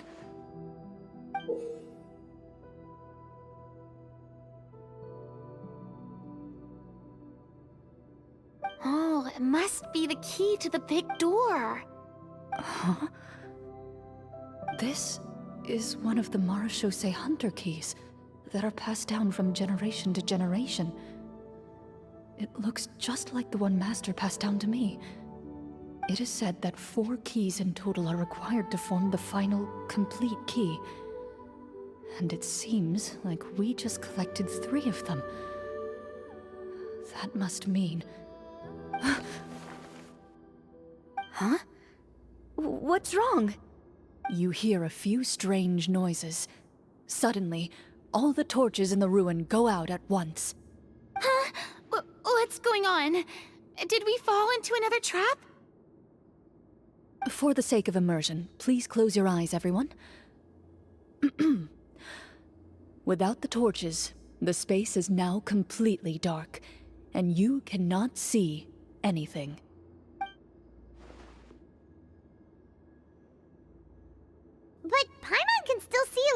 over here. Oh, right, sorry. Suddenly, you hear the sound of footsteps pierce through the darkness. There's someone else here? Oh, this is so unsettling. I can't see anything. I've been discovered then. Wait, that voice, it's... You recognize the voice as belonging to the guard who led you to this place. It appears he now covets the treasure for himself, and has come to stake his claim. Oh, so this is just part of the script. Then I can probably relax.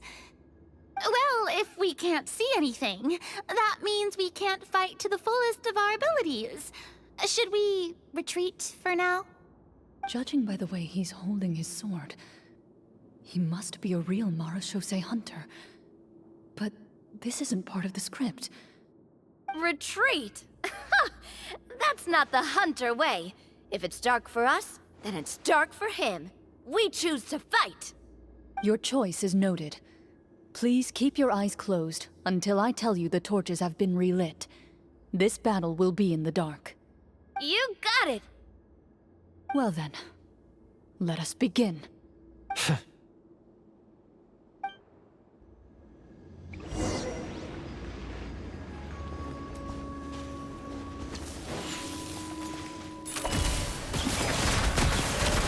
I'd like to try to hit him with my sword. Your strike is successful. Is he still standing? Could... Is it over? Can we open our eyes now? The enemy is strong and relentless, but the battle is nearing its end. The torches have not been relit. What about now? Final strike. Ha!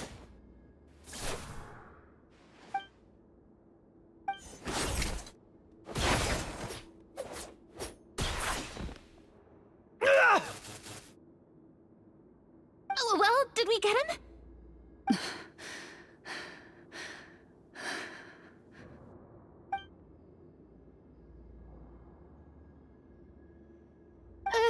Clorinde?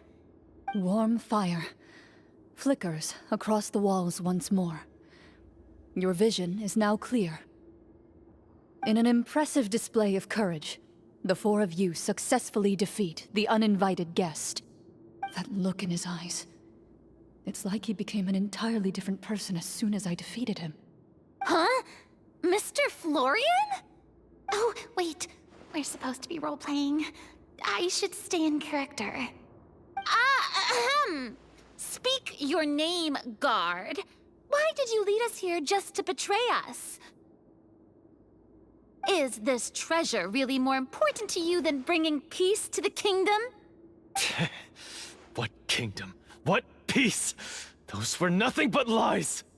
I, Florian, am a true Marashose hunter, descended from hunters of ages past. So he's also using his real name. Or, wait, was that the name of his character from the very beginning? Then I'm even more confused. If you truly are a Marashose hunter, shouldn't you want to help us just like you said before? Shouldn't we fight together for the sake of the people? What do you know? In this day and age, there's no glory to be had as a Marashose hunter. What's that supposed to mean? My skills were passed down to me by my father. We lived a life of obscurity in the remote wilderness. Still, he devoted everything he had to being a Marashose hunter. And what did he get in return? A life of poverty and pain, in a world that forgot all about him. When he died, not a single person came to mourn his passing. The Marashose hunters were the ones who saved this city, were heroes. We deserved more recognition and respect than this. Is he talking about how no one in the capital seems to remember the hunters and their legacy? I didn't expect the script to contain this level of social criticism. So that's why you want to take the treasure for yourself? You feel like you're owed fame and wealth? If you already knew where the treasure was located, why didn't you just come down here and take it? Because I still needed the final key. Only a true Marashose hunter is capable of passing through this final door. As someone who sought to hurt others for his own gain, Florian lost that right long ago. Okay, but what is this treasure anyway? We've got all the keys, right? So can we just go in and take a look? You're sure you want to go in? We've been talking about it for so long. Of course we want to see what's inside. And we've already defeated Florian, right? So he won't try to take it from us anymore. Pesky brats. Watch yourself. Then let's open the door together. All right. Your choice of action is confirmed.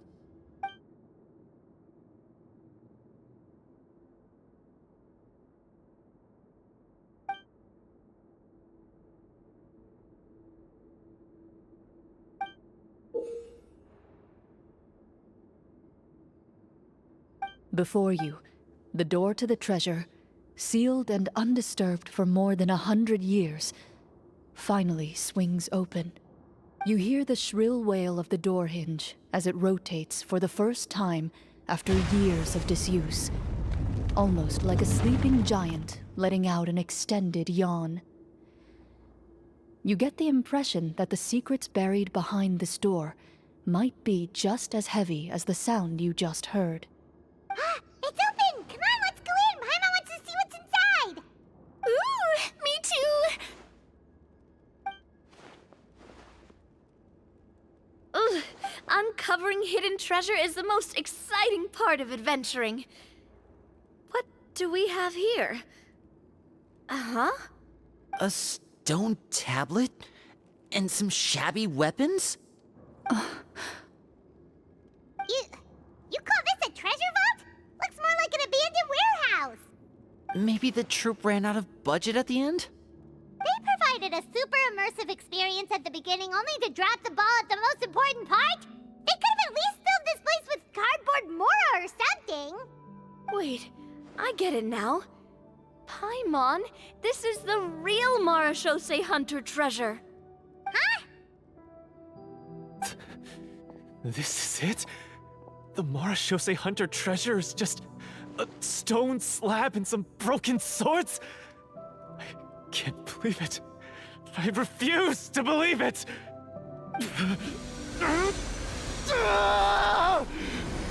Whoa, are you okay? The Marachose Hunter before you appears to suffer a serious mental breakdown. He needs to leave the room for a moment to collect himself. One of you seems to understand the significance of the treasure already. If the rest of you wish to follow suit, you may remain here in the meantime and explore your surroundings.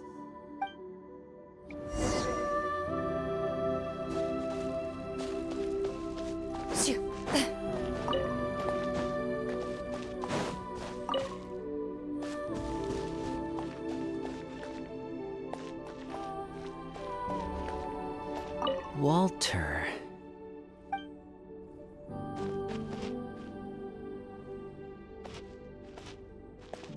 What is the treasure supposed to be? Ah, the names on the tablet.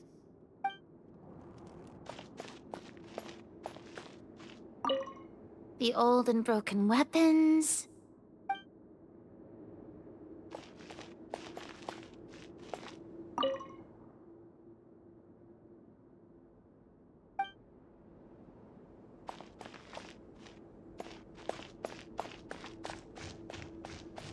Ready.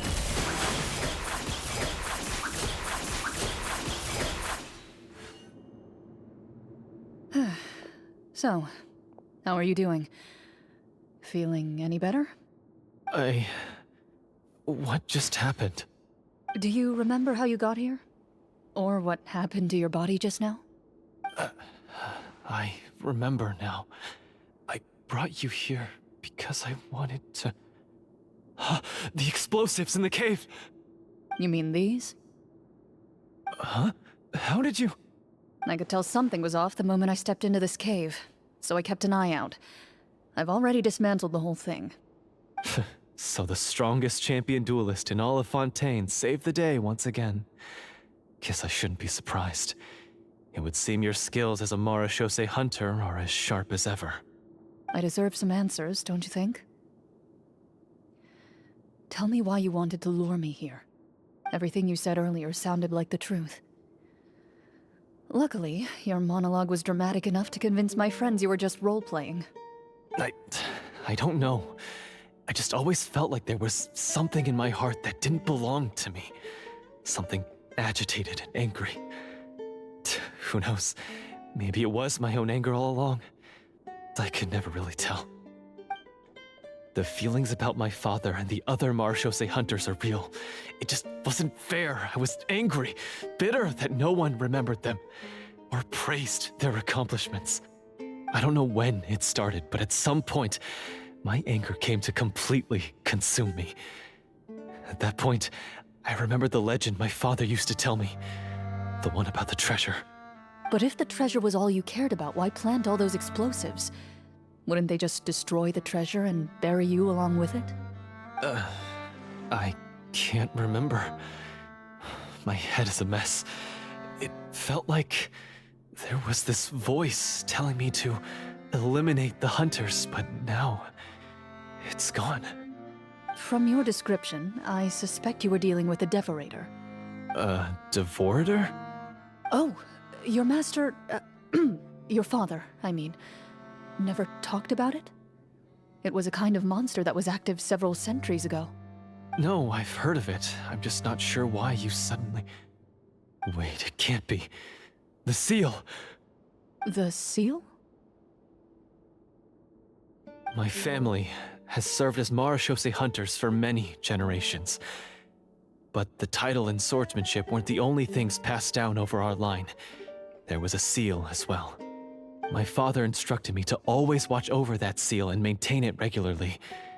He said it had been passed down over a truly ancient age, and protecting it was our clan's most important duty. But I neglected that duty after he died. I finally decided to come down and check on it one day, and that's where my memories become fuzzy.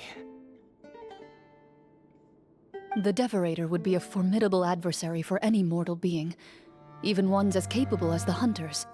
If you lacked the power to completely destroy it, you could easily fall prey to its influence and corruption. In light of this, some Marashose hunters chose to seal the Devorator away, in the hopes that a permanent solution would come with the passage of time. I heard it has the power to amplify the obsessions and desires in people's hearts, to the point where they overtake you entirely. It would seem I'm not just lacking in skill with a blade, but in mental fortitude as well. And yet, you were able to retrieve 3 of the 4 keys. If I remember correctly, each was entrusted to a respected and capable hunter. How did you manage it? One of them belonged to my father. The second I stole from a different hunter. And the third... was one that I snatched while the person was on the way home from the tavern. I nearly died in that alley. I know just how strong you are. It's as clear as day to everyone in Fontaine. I observed you from dusk to dawn, but could never find any opportunity to sneak up on you. I never even saw you drink a single glass of liquor. The only way I could think to obtain that last key was to lure you here using your hobby, and then... Oh, I get it now. That monster, it wanted to bury you here alongside the treasure. I won't comment on anything else, but the script was good. Well, I did pour my heart and soul into it. The stories my father used to tell me about the glory of the heroic Marashose hunters and how they came to be forgotten. It's more than just a story. Huh? You're proud to be a hunter. You're still holding onto that part of yourself, no matter how small. I have done so many despicable things. I have nothing to be proud of. Then explain the purpose of the evil sorcerer in your story. Huh? Isn't he the true antagonist? The one who sought nothing but his own gain, and used the people as pawns to attain it? In your heart of hearts, he was the one you truly wanted to defeat. But I've already tainted my sword. I no longer have any right to... Wake up, Florian. Remember how you introduced yourself earlier. Do you really think the hunters acted out of a desire for honor and glory? Or to be loved and acknowledged by the people? What did your father teach you about our order? You do not wield your sword for yourself, but to protect those you serve. There's nothing special about a blade. It's the intentions of the wielder that matter above all else. Do you still not understand? Even after seeing the treasure for yourself? The contents of that room, they represent the true legacy the hunters left behind. You're right. I am a Marashose hunter. It's time for me to redeem, no, to finally serve the people I vowed to protect all along. I wouldn't be so quick to push aside the need for redemption. I know. That's a charge I won't bother to defend myself against. Good. Then, come with me, and help me see the script through to the end. Huh? See the script through to the end? But there's no more script left. Never finished it, huh? No, I mean, I wrote the script with the sole purpose of luring you all here. There was no reason to write beyond this point. Then we'll just have to keep writing it. The evil sorcerer still needs to be defeated. You mean the Devorator? Are you saying I have to make up the rest of the script as we go along? Is that really so hard? You've already written most of it. Surely you can write an ending where the hunters win and justice prevails. I'll be there to help you too. You aren't afraid your party will fall into danger? I know what my friends are capable of, and they're all quite skilled. Besides, I need their help. Then, are you going to tell them the truth about all this? I don't intend to spoil the fun. Sometimes, protecting dreams and fantasies is more important than exposing the truth. Don't you think?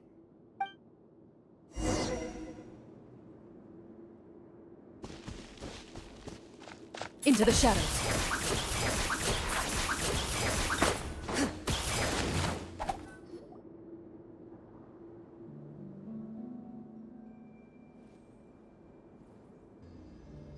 They're back! That took a while.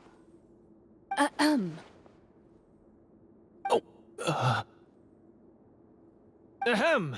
My fellow Marashose hunters, please forgive me, for I have sinned. Tone it down. Sorry. After crossing swords with you and witnessing your courage in battle, I've rediscovered my true self and regained my pride as a Marashose hunter. Oh, do I smell a redemption arc? I confess, I was brainwashed by the evil sorcerer. He asked me to lure you here so he could bury you in this cave. That little... Wait, you're saying all of that wasn't you, but the evil sorcerer? That's right. He's adept at manipulating the hearts and minds of the people. I fell under his influence because I did not possess a strong enough sense of will. Huh. And how are you going to prove that you're a changed man? We're not going to fall for the same trap twice. To be perfectly honest, I only came to my senses after seeing the treasure. It reminded me of my father's past teachings. The treasure was actually... The names of all the Marashose hunters from ages past and their weapons? Wait, you already know? Of course. Don't underestimate a veteran role player's exploration skills. Oh, wait, I mean Marashose hunter Navia's exploration skills. We just finished reading through the content of the stone tablet. That tablet recorded the lives of some fascinating people. For example, this Marashose hunter called Est. She inherited the responsibilities of the Golden Hunter and passed judgment on many people. But in private, she had a very easygoing personality. Her favorite pastime was singing and dancing with her friends, and she was said to have a beautiful voice. So, she was just like you. Oh, you really think so? Well, when you put it that way, I suppose I also have a few things in common with this Walter. Working as an executioner, he supposedly used a countless number of tricks to confound his enemies in battle. Oh, if only I could have seen the feats of magic he pulled off back then. Their lives were all so exciting. You could write so many cool books about their accomplishments. How could they have all been forgotten? Because they chose to be. To hunt monsters that only appear in the shadows, you must also operate in the dark. To be a marechaussee hunter is to willingly give up on wealth and fame. Then this stone tablet must have been left behind by their companions. That's right. Few marechaussee hunters ever revealed their identity to the public. They always protected the city from the shadows. The only time they spoke of their accomplishments would be at night, when they gathered with their fellow hunters in front of the bonfire to share stories of the monsters slain by their hand. So, this tablet was created not so that the hunters would be remembered by the people, but so that they would be remembered by each other. No wonder this place was so well hidden. You regard the stone tablet in solemn silence. The names of your comrades etched onto its surface serve as a reminder that you are never truly alone. The tablet proves that, although a hunter walks a shrouded path, it is not a solitary one.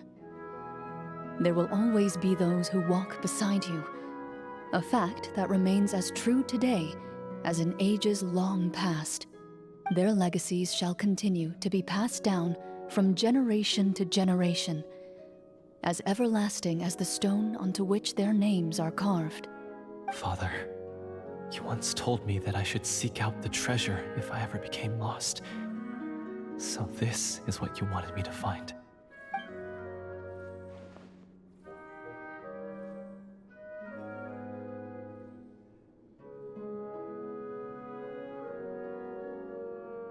Thank you, my friend. You are very kind. I implore you, everyone, please give me a chance to make up for all I've done. Allow me to fight alongside you and defeat the evil sorcerer that threatens the peace and prosperity of everyone in this kingdom. Well, I say we let you join. Sounds good to me too. Everyone makes mistakes. What matters is what you do to make up for them. I have no objections, but Mr. Florian, do you even know how to defeat the evil sorcerer? When he took over my mind, I gained some insight into his thoughts. Every time I thought of the treasure, he reacted with a strong sense of fear. Huh? He's afraid of the treasure? But there's nothing here except some broken weapons and the stone tablet. What if the secret's hidden inside these weapons? GM, permission to investigate.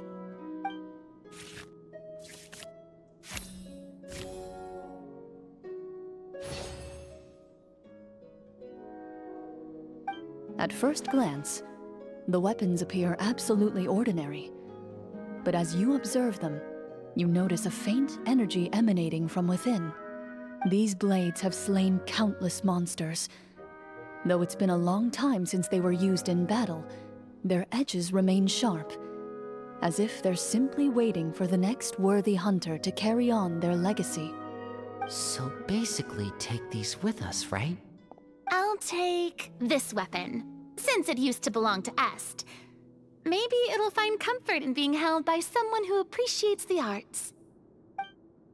Ah, good idea. I'll take Mr. Walter's bow then, from one archer magician to another.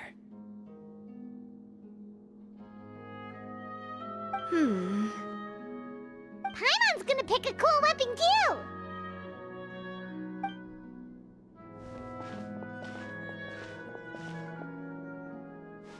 As you grip your weapons, you can almost feel the will of past hunters coursing through your being. It's a feeling of courage, determination, a silent vow passed down from generation to generation that says, eradicate the monsters, no matter the cost.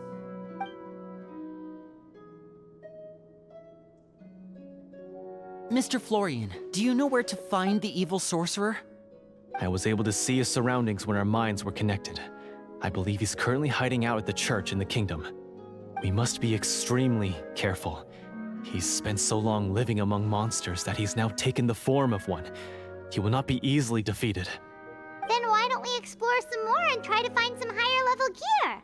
We don't want to just fight him and lose, right?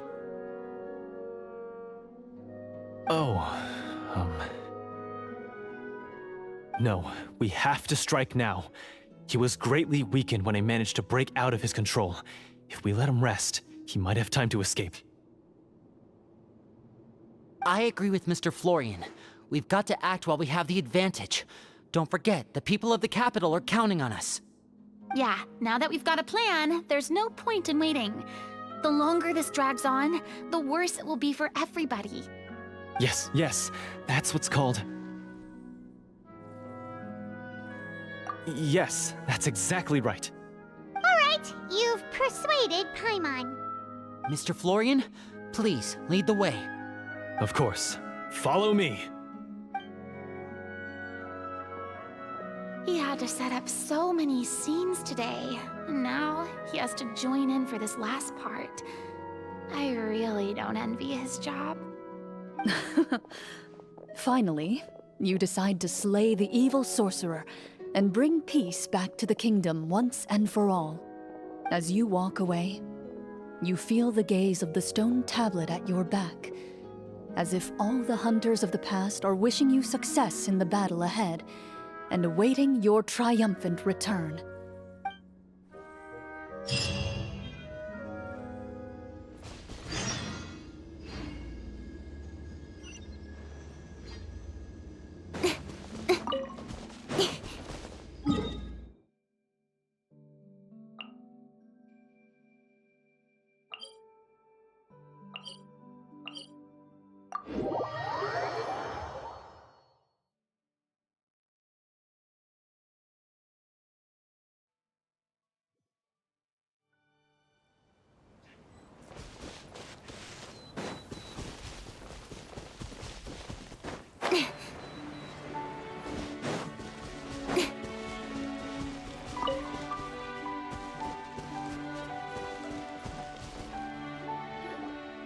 Finally, you arrive at the church Florian described. As you approach, an ominous aura surrounds you. You get the sense that your enemy is close at hand. How strange. This uneasy feeling seems so real. How did they manage that? Now, it is time for the final battle. Let's go!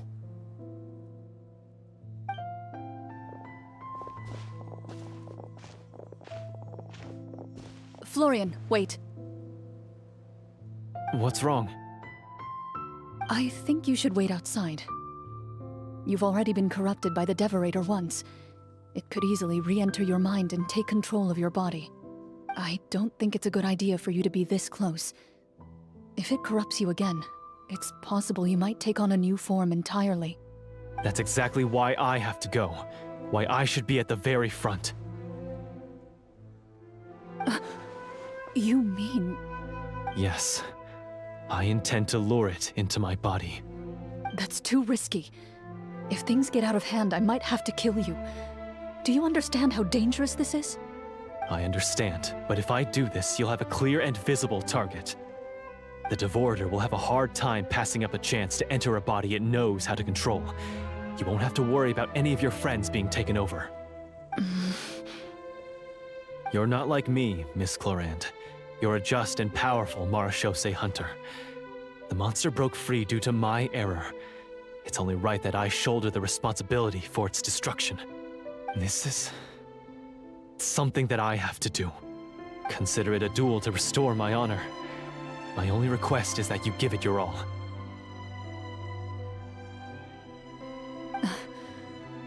I understand. Then, as a champion duelist, I hereby accept your request for a duel, and extend to you my most sincere regards. Thank you. The battle is now upon us. Let the Devorator once again tremble under the blade of the Marechaussee hunters.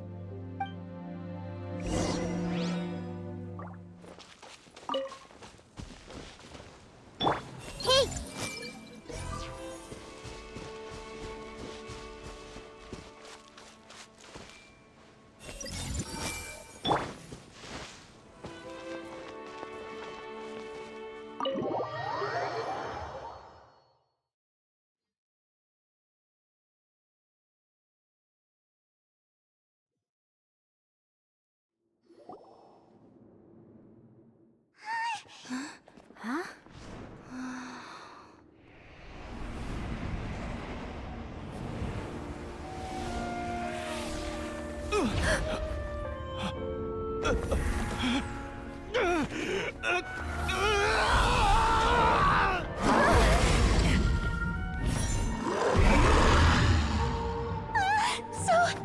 lifelike.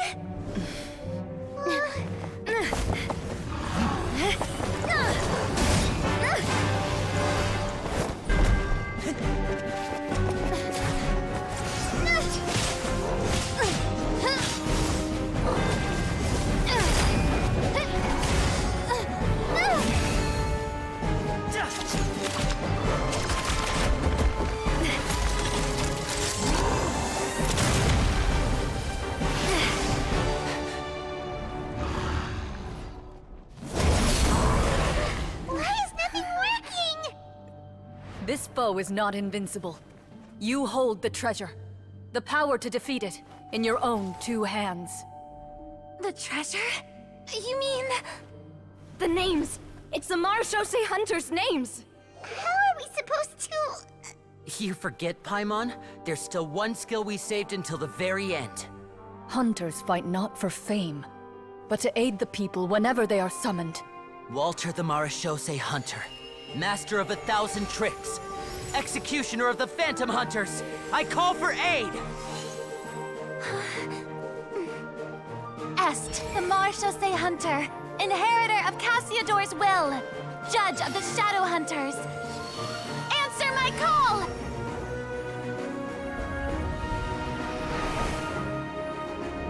Petronia, protector of justice and order.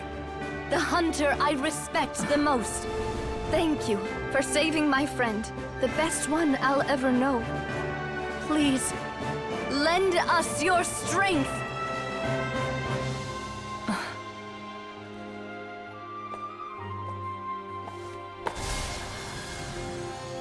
We have come to answer your summons.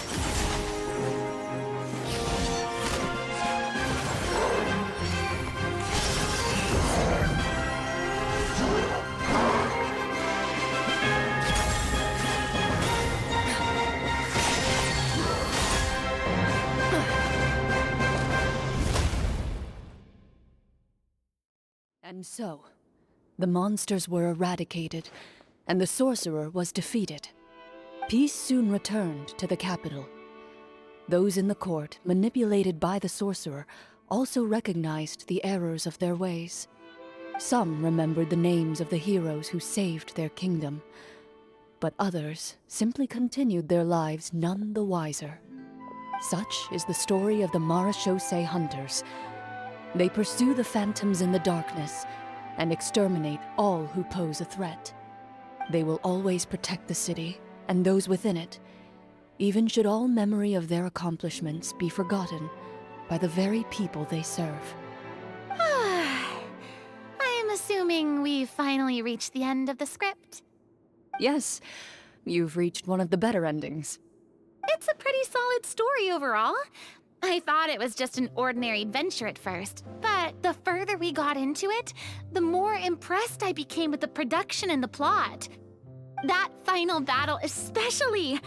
All the effects were super realistic. Oh, right. Yeah, totally. That's a really good point. I never expected the weapons we picked up from that vault would have that kind of effect. Yeah, mine nearly scared the daylights out of me when it started glowing. I took a good look at it after we got out, but I don't think it ever lit up again. Oh, we should probably give these props back, right? I'll just leave mine here. Did you have a good time? Of course. Let me know if another script like this comes around. Sure, no problem. Then I'll head back for now. I think I need some time to fully digest everything that just happened. Once Mr. Florian is awake, please pass on my regards to him. He must be extremely exhausted to have passed out cold like that. You're right. He's had a lot to deal with. Well, see you all some other time. Toodaloo!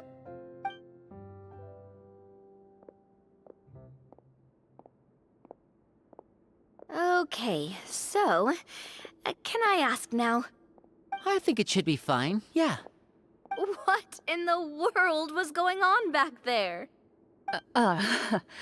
So you saw through all of that? That time in the cave when you told us to close our eyes, it'd be weirder if we didn't notice anything. I was dying of curiosity the entire time. I mean, you did a pretty bang-up job of pretending nothing had gone wrong. Farina actually looked like she thought all of it was planned. Guess none of us wanted to be the one to break the illusion. What are you all talking about? Oh, wait. Don't tell me Paimon never... No, this is all my fault. It's not too late to cover your ears. Here, Paimon, I'll do it for you. Bit late for that, don't you think? You're saying everything that happened back there wasn't actually part of the script?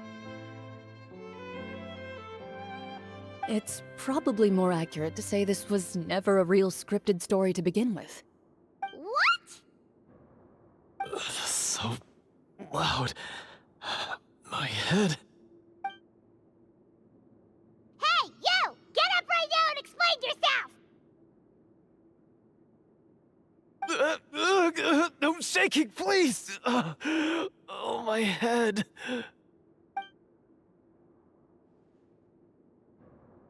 Did Paimon just hear that right? You guys made up that whole last part on the spot? It's not nice to lie to people, but Paimon's gotta admit, that was a really good story, Florian. Oh, and nice improvisation, Clorinde! Yeah, it was like watching a magician improvise a spectacular magic trick after forgetting an important prop. If Paimon knew something was wrong with that vault, she would have floated straight in the opposite direction. Everything was under control. As if you've ever described a situation as being out of control. I'm pretty sure any situation you consider to be easy to handle would scare a reasonable person half to death. Guess I'm just used to it. You must run into a lot of unexpected situations then. That explains why you're so good at coming up with things on the spot. As for you, Florian... I know there's no excuse for what I did. I'll turn myself into the guards at once, confess my crimes, and accept any punishment that comes my way. I would say you've already suffered more than enough. What? You may have been blinded by fame and fortune in the beginning, but your actions during the final battle had proven you to be a true Marechaussee hunter. You'll be far more used to the city above ground than below.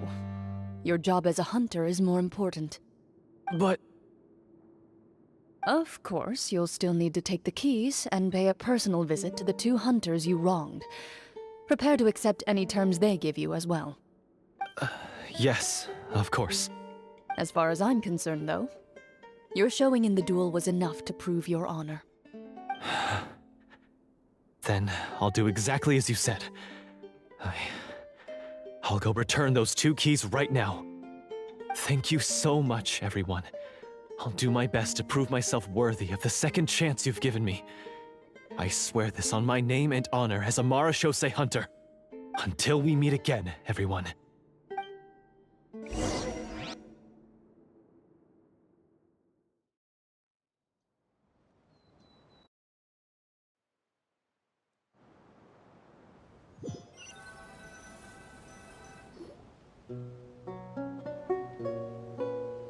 Speaking of Marechaussee hunters, what should we do about the treasure in that cave? Leave it be. Are you sure? We could show it to people, make it so that the hunters are remembered. Don't you want that? No. Every name on that tablet made the same choice. All hunters know what the path entails. I am no exception. My identity as a Marechaussee hunter is not something I need people to remember. I wish only to be recognized as a champion duelist. Nothing more. That's certainly very different from the path of a magician. Still, I admire your decision. Wait! Paimon just remembered something. If there were no special effects involved, Why did our weapons begin to glow during the battle?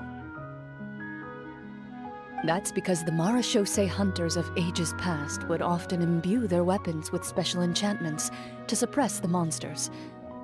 Whenever a monster was nearby, their weapons would start to glow. Oh, so that's why they had an effect on that guy near the end. I really thought the summons were doing all the work. Well, I'm sure the summons were a part of it too. Oh? How so? This particular Devorator probably hailed from the same era as the hunters we saw in the room. The names you recited all belonged to the bravest hunters. Countless monsters fell to their blades. That's likely why the Devorator visibly reacted when you said them out loud. So the names held the power all along. Navia, everything you said during your summon. Huh? Oh, I meant what I said.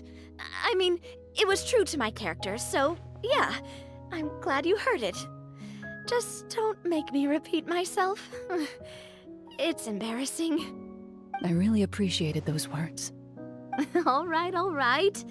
Don't get all sentimental on me. Anyway, let's not talk about that anymore. I'm going to go on ahead. Don't fall too far behind now. She ran off! I should probably head back as well. This story was truly incredible. I might have to spend the whole night telling my siblings all about it. Goodbye.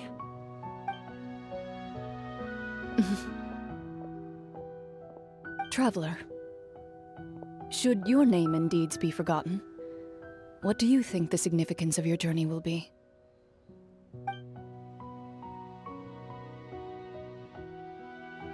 I suppose the significance would be the journey itself and the world we helped create. There's still value in the time I shared with everyone here, in the things we were able to accomplish, even if no one remembers them. A great answer. I'll remember it. Me? The Marachose hunter says nothing in response to that question. Perhaps her answer lies in her silence, an unspoken vow left to echo through the night. The path she walks needs no explanation.